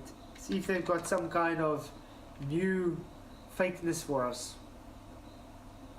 I don't think there's any update yet. When was this now?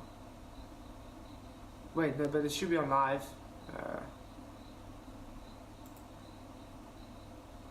Let's go to live.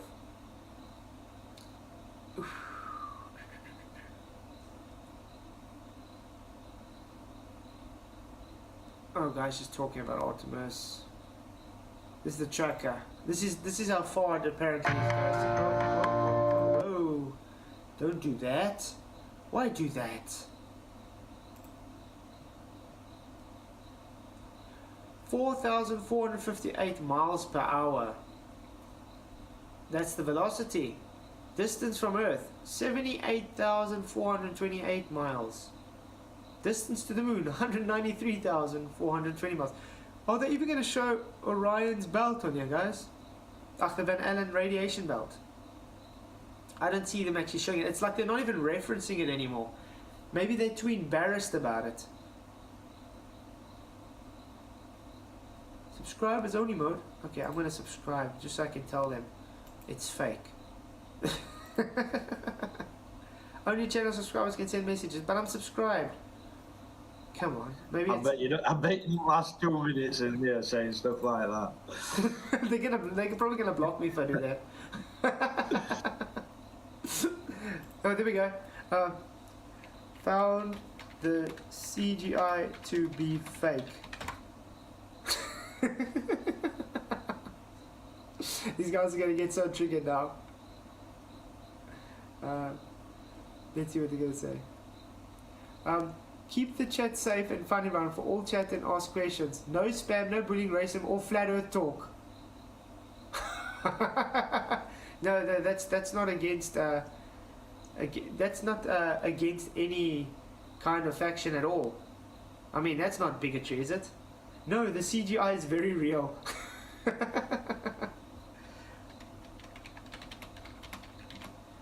I showed it has overlays. So nope, def fake. Oh wow. But then again, I'm not even gonna mention flat earth, guys. Just gonna say how fake it is.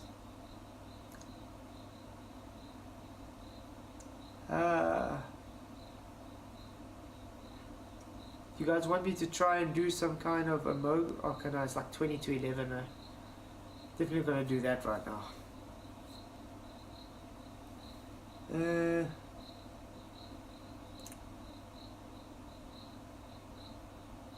We're having two chats on. So, do you have anything to say, or are we gonna end it here, Mr. Michael Kahn. Me? I think I've said enough. I think we've all said enough. It's quite interesting. It's literally, it's in your face kind of thing. It's fake. Saddest thing that I've learned is the lengths that ballers will go to defend this crap. Yeah. Exactly. I don't understand how they can actually defend it. Why would anybody defend it? I also don't know. They do a poor job, but they still try. Yeah, definitely. Yeah, let's give a shout out to all the shows. I want to get Nathan Oakley's chat up here. Is Nathan going to have a show later? Nathan, are you having a premiere soon? Because then we can, I want to see if I can find a premiere. Yeah, gas needs to gas go down, boom boom. Let's see. Okay, I'm just going to put it out.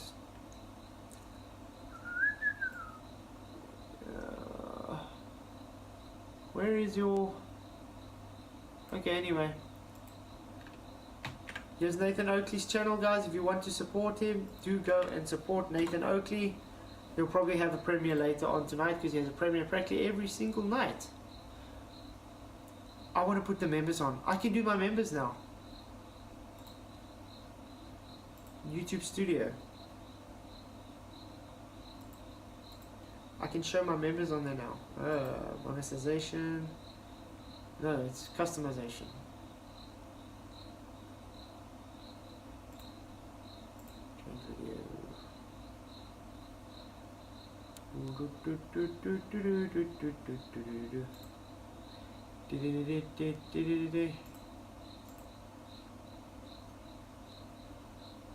Gravity versus gravity. What is gravity?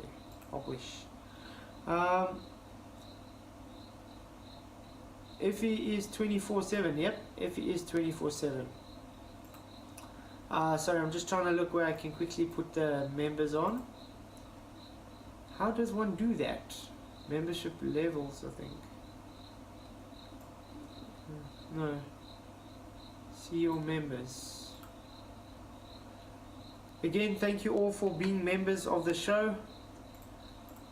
You guys rock. Gematria Wombat, Godzilla, Skeptic 936, Alan Nordstrand, Todd Wazzle, 2Wall77, Cosmic Surfer, Godzilla 37, John Smith, MC Scorpio 1, Rob King, Face Reality, PJ Cruikshank, and Michael Kahn. Thank you all for being channel members of the show. Really, really do appreciate it. You guys rock.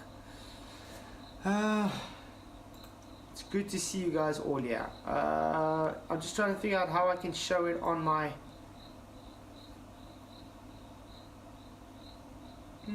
not sure. I'll figure it out, guys. But thank you all for being here. Rinse and repeat. Yep, rinse and repeat. That's it.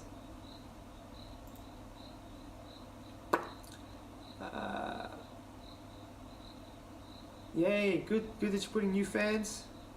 Glad about that. Wow, guys, I literally dropped 13 subscribers from this video, this live stream. I didn't piss anybody off, did I? No, but you've had one guy all night who's got about 100 soccer accounts, so I've just been banning him, so that's what that is. It's Pentalic or George or Scarlet or whatever name it is. Coward. Yeah. Oh wow. Okay. So we can all go say goodnight, I think, because it's light. I might stream tomorrow night, not sure, but I'll let you guys know. All depends on the missus tomorrow. Otherwise I'm going to work on another video for December, because I still got a whole bunch I have to get up for that holiday. Unless you guys want to come and chat a bit, let me know. Anybody that wants to come and chat a bit in Discord or in Element, let me know. We can have a little discussion maybe. Although I am tired, but I don't mind. What's the terminal velocity of fog, Quinlan? asking for a friend. A paper bag that's been soaking for 5 days, Akuma virus.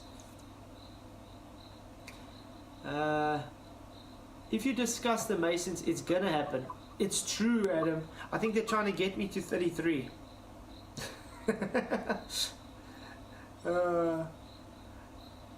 Yeah, Captain Harlan, bum bum bum bum bum. Hey. Now it's just chill in here. Yeah, I might be debating Mr. Sensible. I don't know when, because we said we're going to sometime, but I don't know when it's going to happen or what the topic's going to be. So hopefully that's going to happen sometime soon.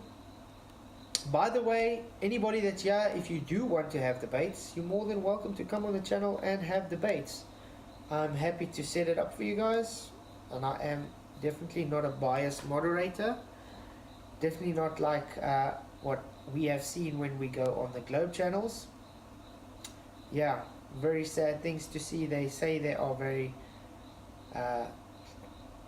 fair, but then they do what's like they did with Cats and myself, where he can say everything and I'm not allowed to say anything, and when I try and repeat myself or even get a word in, I get muted. Helium, it must be hard to embarrass a Glober for you. You can never get out of claims, right? Nathan? Okay. What is helium? Let's aim for 3333. Nathan Oakley, I think the question we should be asking, what is gravitational acceleration? I don't think these guys know what gravitational acceleration is in the first place. Maybe we can go through that video. You guys want to go through that? Remember we wanted to do part 2? How's that sound, Michael? I think I'm going to do that.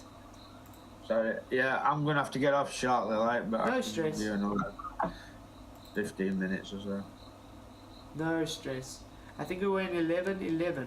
Even with all 11:11. You guys have to pay attention here. I'm gonna go back. Okay, I'm gonna start there. Okay, let's get this going. Guys, are you ready? So we'll take this as part 2. Remember we spoke about part 1 yesterday? Do listen in. You're probably most accustomed to experiencing gravity here in your day-to-day life. Yeah. It might shock you to learn then that at the surface of the Earth, there is no gravity. What? What? None whatsoever. What? This is again. It might shock you to learn then that at the surface of the Earth, there is no gravity. None whatsoever. Let's do it again. Let's do it again. It might shock you to learn then that at the surface of the Earth, there is no gravity. None whatsoever. What's the reason for that? Listen on. The reason the apple falls to the earth isn't due to the fact that clocks at the top of the apple are, from the perspective of an individual on the ground. Hey, Nathan Oakley, pleasure, man. But listen to what this. Remember, this guy's a baller. He's teaching general relativity, and this debunks the guys we get all the time. Listen to this. Ticking slightly faster than clocks at the bottom of the apple. Rather, it's due to the fact that you, the observer, are accelerating upwards through space at 9.8 meters per second squared. Remember, you are on the non-inertial, guys. You and the ground beneath you are literally rushing up to meet the apple. Oh, yeah, elevator Earth. As well as towards anything else that might happen to be falling at that moment. And that is the true cause of apparent gravitational attraction. And that is why gravity is debunked, guys. And now you guys know why the parallel to flat Earth society when the so-called disk is flying up at 9.8 meters a second. At least they have a reason to have uniform gravity. You guys have a sphere that is rising up at 9.8 meters a second. And how do I put this in words? Let me see. I'm gonna get a ball quickly.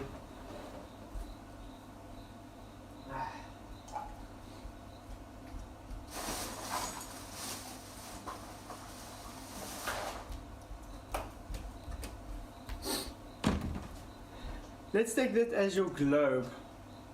Now, according to general relativity, this is the Earth. It's rising up 9.8 meters per second squared. Same as that side, same as that side, same as that side. At every single tangent, the Earth is expanding. It's rising up at 9.8 meters per second squared. So, the Earth is accelerating, and you are on the Earth at a non-inertial reference frame. So everything that's falling is because the Earth is rising. It's moving. But don't you guys see the contradiction even based in this nonsense? Show me how this can keep its shape and accelerate outwards at the same time at every zenith.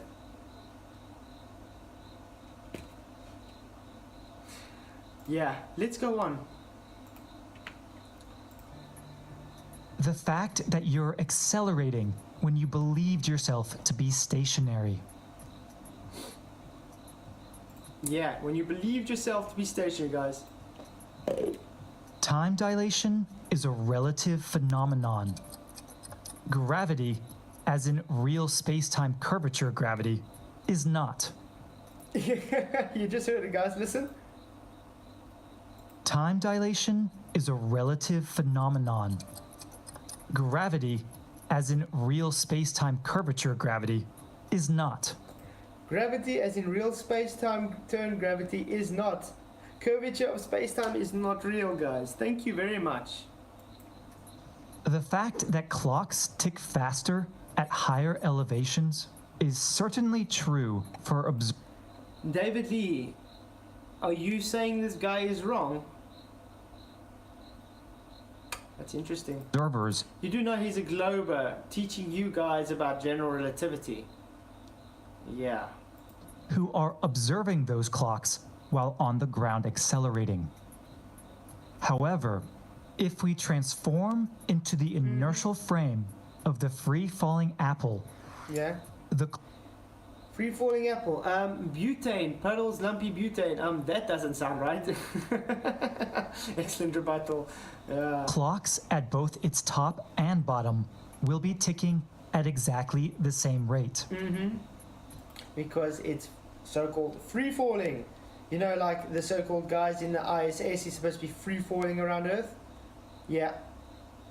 Gravity is not a force, but you can think of it as a force. George Mercer, 2019. The height of double speak. Gravity is not a force. George Mercer, 2019. Gravity is the bending of time. Exactly. Time is just a concept, Nathan. Thus, the fact that all these videos attempt to assert that apparent observer-dependent time dilation gradients are responsible for real observer-independent gravity is absurd. It's very absurd. I 100% agree with you. It's absurd. And doesn't make any sense. Nope. But what makes even less sense is that in promoting this idea, all these YouTubers somehow managed to completely forget the basic fundamentals of general relativity. Yeah, they have to throw what general relativity is away so they can keep their narrative alive. That's why they push it in a certain way, because of that, guys. Because they get to actually talk with other people that show their religion false. They're obviously not unintelligent individuals. No, definitely. So they're just being dishonest. That's all. So that leaves a whole new mystery. Where did this explanation come from? And why was it so convincing? in your case, Akumavirus, weed is not helping. I totally agree. Let's see what he says. David Lee. Flatzoid, neither you or Jokely deserves to have your names mentioned in the same breath as George Musser. Sorry. George Musser literally says it's not a force, but you can think of it as a force. Do you get the contradiction there? If they broke the wand in two, Einstein superseded Newton. I can show you citation after citation where they say Newton was wrong and now Einstein is next. Yeah. It's alright. David's name definitely gets mentioned in the same breath as turd.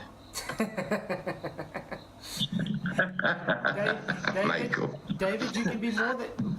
And guys, how long have I been saying now that they want to prove that I'm not worthy of anything? Then why don't they get Mr. Simon, Dan, and Mr. Professor, not a Professor Dave, to actually come and debate me? I mean, if I'm supposed to be some kind of walkover and they get scripted by people, they help each other, why wouldn't they be able to come and just debate poor old me that knows nothing? Well, exactly. Yeah, and they should nominate their best, like Simon Dan, to debate someone like you, because to debate someone like you, Flats, they would have to have their best, such as Sci-Fi Dan. I mean, look at the total slash Mr. Katz had. He was so unprepared for my rebuttal that he didn't know what to do with himself. So he literally he had to overtalk me. Show he was ignorant to what plasma was. By the way, guys, that plasma video coming out. Oh, I can't wait for it. It's going to be great. 21st of December. Professor Dave would mock me on the... Are you sure about that, David Lee? We have Fight the Flat Earth literally stating that he ran to him before the debate with David Weiss to get him to help him to write his script so he knows what arguments to say. Hold on a minute. Professor Dave's not wiping no floor. Dave's wiping floor. Ain't a professor. Oh yeah, he's not a professor, sorry. Self-admittedly not a professor. Yep. David Lee, so if someone has to get help from someone to get scripted, would that make them intelligent? No. Unlike him, I actually have the noggin up here that uses my own intellect. I don't need someone to write the script for me. No, that just makes him well read. That's it. He's just a good reader. But like I said, he can come with Simon Dan. They can hold each other's hand if they want to. I dare say they do that in their private time, but who are we to judge, you know what I mean? But yeah, they can literally hold each other's hand and debate me 2-on-1. They can even have Fight the Flat Earth and Katz helping them as well. And while they're at it, they can have McToon holding his hand as well. Has Simon Dan ever done a debate? No, he just does chat debates. He never will. He only does he does that Amigo thing, doesn't he? He goes on Amigo and says with a sign. He doesn't talk. He goes on Amigo with a sign, and when he pops up, he says, "The Earth is a sphere. Prove me wrong." That's all he does. Yeah, that's all he does. Yeah. You know what I mean? He doesn't debate as such. It's sad. And not a Professor Dave. He's not going to debate anybody who he thinks is going to defeat him. I mean, that's why he chose David Weiss. Yeah, exactly. because David Weiss pushes the Flat Earth Society model. As easy as that. Yeah. Professor Dave, if he has to come into the same arena as me, he's not going to know where to stand. He doesn't know what argument and what to... Because he's not going to have any burden to place on me. And that's why Katz had a hard time with me, because everything he had, he tried to place on me, just like McToon. He made the claim that orthographic viewer's perspective, and when I asked him, okay, show me where you have convergence there, or taking parallax into account, or anything that's got to do with perspective, he just then said, I'm supposed to show him. He was the one that presented you with an orthographic view. We know that doesn't take any kind of convergence or shrinkage into account. So if he was presenting it to you, whose job is it to give the evidence? Was it not his? Exactly. That's what I mean. And then he still had to make a lie up saying I told him he did it wrong. Literally in the chat, you heard me say, no, your orthographic calculations are right. why are these idiots defending Professor Dave when he self-admits he's not a professor in a video? Yeah, we even got Talking to FTFE somebody. telling me I must try and concede that he's a professor before the debate. You remember that? The second debate. And I said, no, there's stipulations that make you a professor. So, yeah. Wow. Cats tore you a new one. And how did he exactly tear me a new one, David Lee? He showed a picture, and one of them, by the way, was edited. It wasn't an actual picture. The video, one of those videos are coming out. He ignored every argument I showed, and every argument he brought, I actually did a demonstration countering his so-called idiocy. So, yeah. All I read from David Lee's butters. Okay, we can carry on with this video probably, because this is just death-defying to their so-called gravity. I'm gonna have to get off me, dude. No stress. It is already 11 o'clock by me as well. But I just thought I have to show this part too. Take care, bro. Shot Michael, thank you for being here. Enjoy the rest of your evening. Say hi to God bless everybody in chat. Say hi to your missus and your mom. See you later, Michael. See you later, Michael. God bless, man. Good night, man. Good night. Night, man. The answer lies in a pretty simple fact. Everyone who pushed for this explanation mistook a space-time diagram for actual space-time. And this is exactly what they did. And this is the problem with McToon and the rest of the anti-flat earthers. They take the orthographic views and mistake them for actual perspective. Just like these guys do with space-time diagrams. They take the curve as actual curve, which is false. It's not actual. Remember, general relativity is just based in fourth dimension. It's supposed to be observational, but we can't even observe in 4 dimensions, so even that is false. So sad. To see... Yeah, explains he isn't really a professor. Yeah, really weird. See what we mean? Let's turn to Idealist's video. Despite being a smaller channel, the level of explanatory power and clarity evident in Idealist's video far exceeded that of all the other channels. Forward motion along the time of the geodesic, preferred geodesic, downward pull along the spatial geodesic. Okay, motion in space, motion in time, time. Up, down in space. And we thank him. Yeah, Nathan, can't press on a vacuum. That's why nature abhors a vacuum. There's no such thing as a perfect vacuum, hence just lower pressure. Which you still require containment, by the way. For that, because without his video, we wouldn't have been able to get to the... Nathan, they forget. P in PSI is the pressure, the physical force per square inch. That's why they don't like me saying pressure is a physical force per square inch. They don't like that. Holy poop, fails word. McToon demonstrated clearly exactly what he said. All you have is now. Let me just do something quickly. McToon. Let's go to McToon. McToon. Let's see. Can you guys see this? Remember how long ago I gave this to McToon, guys? It's a flask. I gave all the angular measurements, the apparent angular measurements. I gave the actual distances to make it easier for him. Then he asked me for the height. I gave him the actual height. So I gave it, I said. So, any flask yet? Been busy. Okay, I've watched your video. Let's make bold claims. Anyway, that was November the 9th.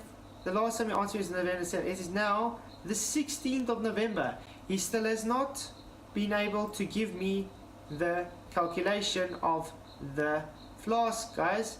Remember what he stated in the chat, in the debate. He stated that it takes 5 minutes to do a triangle. So, if he could do his triangle in so-called 5 minutes, why hasn't he been able to do this one in that 5 minutes?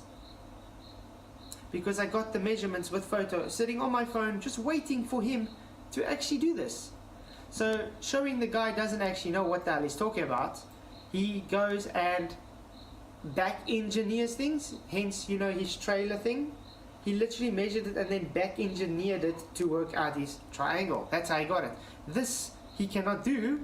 He cannot back engineer this, and that's why he can't get it right. So McToon, thank you very much. Did I actually show you guys this now? Yes, I did. Okay, let's carry on. Yeah, times 2 fundy. Bottom of this enthralling mystery. The white lines show that for an equal amount of bottom floor hours, higher up clocks travel further in time. An intuitive way to estimate the geodesic between 2 lines in this curved space You guys must pay attention here. This is quite important for your geodesics. time is to start at a point on a time grid line, then use a circle to find the shortest path to the next time grid line. Let's think about an apple hanging from a tree in this new context. Yeah.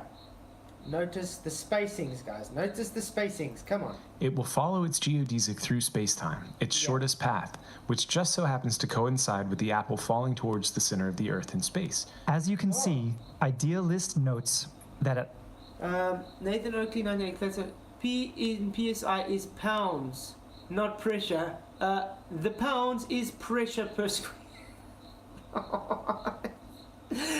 Oh, what is pounds, Professor Fullbell? What is pounds? Man, do you even think before you talk? higher elevations, where clocks tick faster, the world line of an object on the space-time diagram will be forced to curve if that object wants to take the short... No, Nathan's not a bot, guys. Nathan is just tearing you a new hole. ...shortest path between coordinate grids. But Idealist's mistake here, like all the others, is that he interprets the space-time diagram. Pounds. A measurement of a force. So would that be pressure related, Akumbaris? Would that be pressure per square inch? But pounds per square inch is the pressure. Exactly. It's the physical force. You know what I mean? So it's still pressure. Yes, maybe the P doesn't stand for pressure. P stands for pounds. But PSI is pounds per square inch. But that pounds per square inch is the pressure. It's the force. That's the thing. That's why they the force. Exactly. I want someone to go and show me. Exactly. It's the force. That's what I'm saying, Nathan. It's the physical force. I want someone to show me how you can have force without pressure. You can't. Let's do it this way. I have this ball. I'm placing a pressure on this ball now. If I'm going to throw it, the pressure has released the ball. It's gone. I've placed the pressure on it. I've forced it. F equals ma. Remember? Force causes a mass to accelerate. For that force to be present, it has to have a pressure. It has to be pushing pressure, the physical force pushing on the surface area. That's it. Gravity is not a force, exactly, Nathan Oakley. But you can think of it as a force, George Massa, 2019. The height of doublespeak, gravity is not a force, George Massa, 2019. Not a force, says George Massa. Actually, a lot of so-called physicists and scientists today say gravity is not a force. Let's do this. Gravity is a joke. Gravity is not a force. Even Veritasium says gravity is not a force. They change physics. Gravity is not a force. Gravity is not a force. Is it showing? Yes, okay. Again, gravity is not a force. Gravity is fake. Why gravity is not a force? I'm covering the law of gravity. The mysterious force. We actually went through this last time and showed it's not a force. But yeah. Discovery flat gravity is not a force. The real source of gravity might surprise you. What forces are acting upon you? Veritasium. But it's not gravity because it's not a force. Gravity doesn't exist. It's only a theory. Gravity cannot exist according to Platonic logic. Oh, this is Mr. Buddha Ape himself. The mystery of gravity. Is gravity a force? No, it's not. Misconceptions about falling objects. Thank you, Veritasium. Is gravity not a force? No, it's not a force. Is gravity a force? Experimental proof that gravity is not a force and the acceleration is upwards.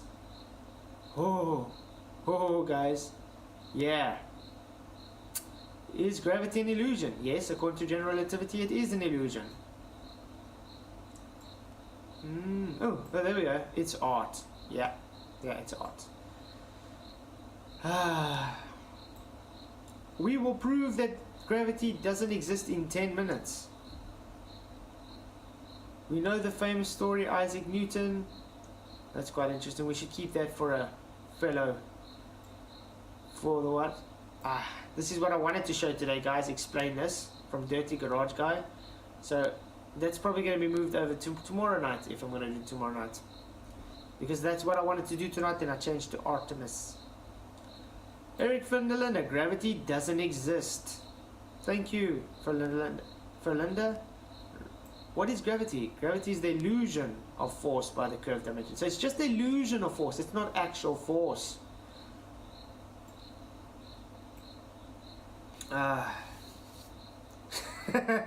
Well said, Nathan. 100% agree about that. Weight is not gravitational force. Ouch, guys. Floathead physics. Thank you very much. Let's actually go and see what he has to say. If you guys remember Floathead physics from a while back, where he was explaining Coriolis. Dropped on your head, maybe? I think it's more like multiple times, Nathan. I think it was dropped quite a few times. It just starts moving. Inside the elevator and stood on it. You can see my weight right now is 64 kilograms. Okay. Back when I was thin. Now look at what happens to my weight when the elevator just starts moving.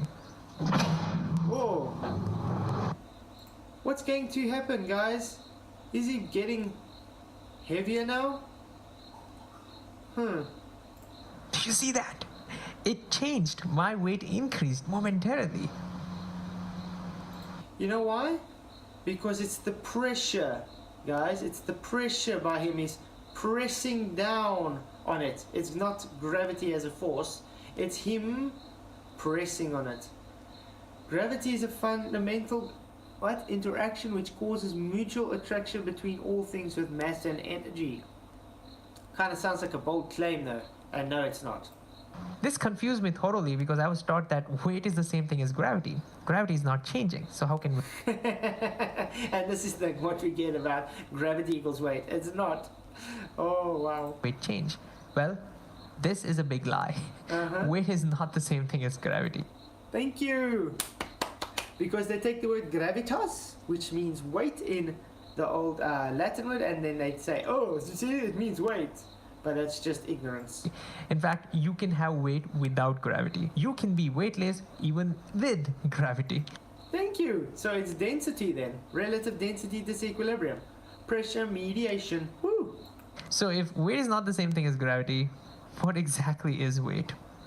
I'm standing over here at rest on Earth and there is a force of gravity acting on me. F equals... Force of gravity acting on you. But I thought gravity is not a force. Yeah, gravitas. It's mg.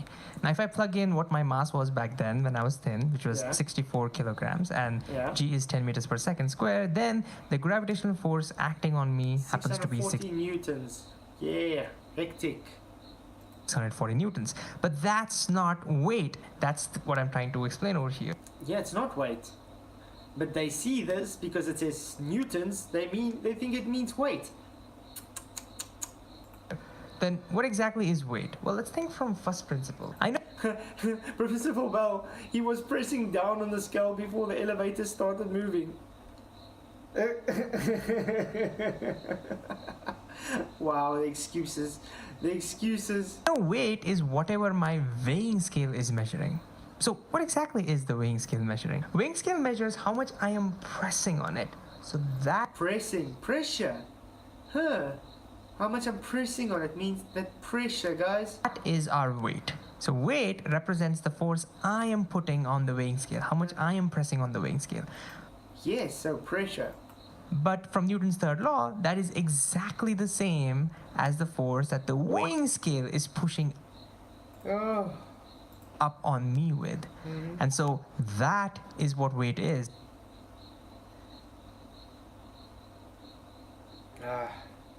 Actually, I am getting quite tired now, guys.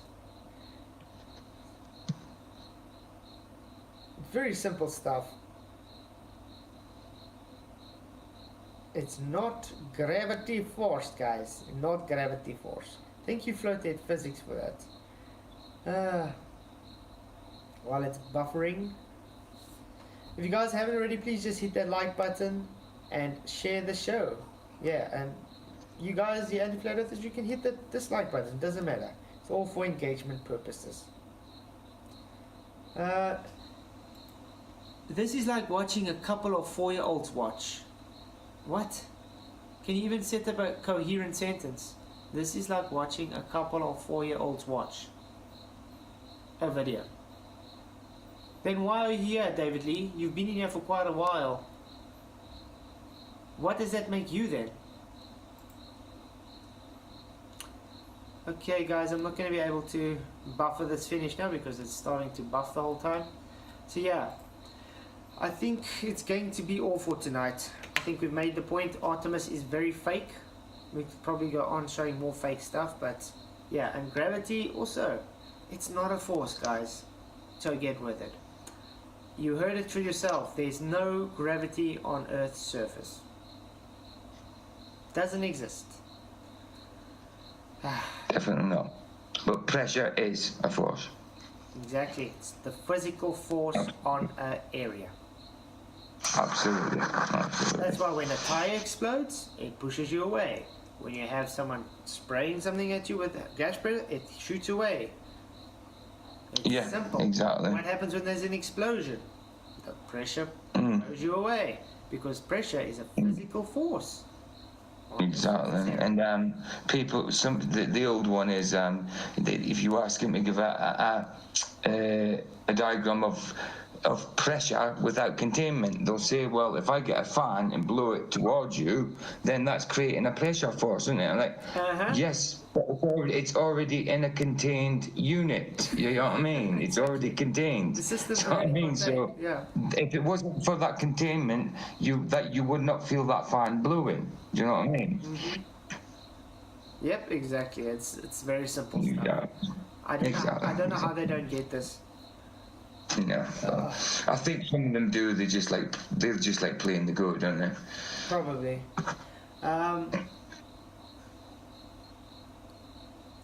Akumvarus, no, you're still here. You're definitely not banned. Okay, so thank you guys all for coming. Thank you, PJ, for being. No probs. Yeah, I really enjoyed it. We'll see if I'm going to chat tomorrow night, hopefully. Absolutely. So thank you all for the super chats. Thank you all the members. It's so cool to see the members are coming up and everything. I obviously pissed off a few people that I lost 13 subs in one video. But yeah, thanks everybody for being here. Really, really do appreciate you all. Yeah, until next time, God bless, and remember, may the pressure be with you.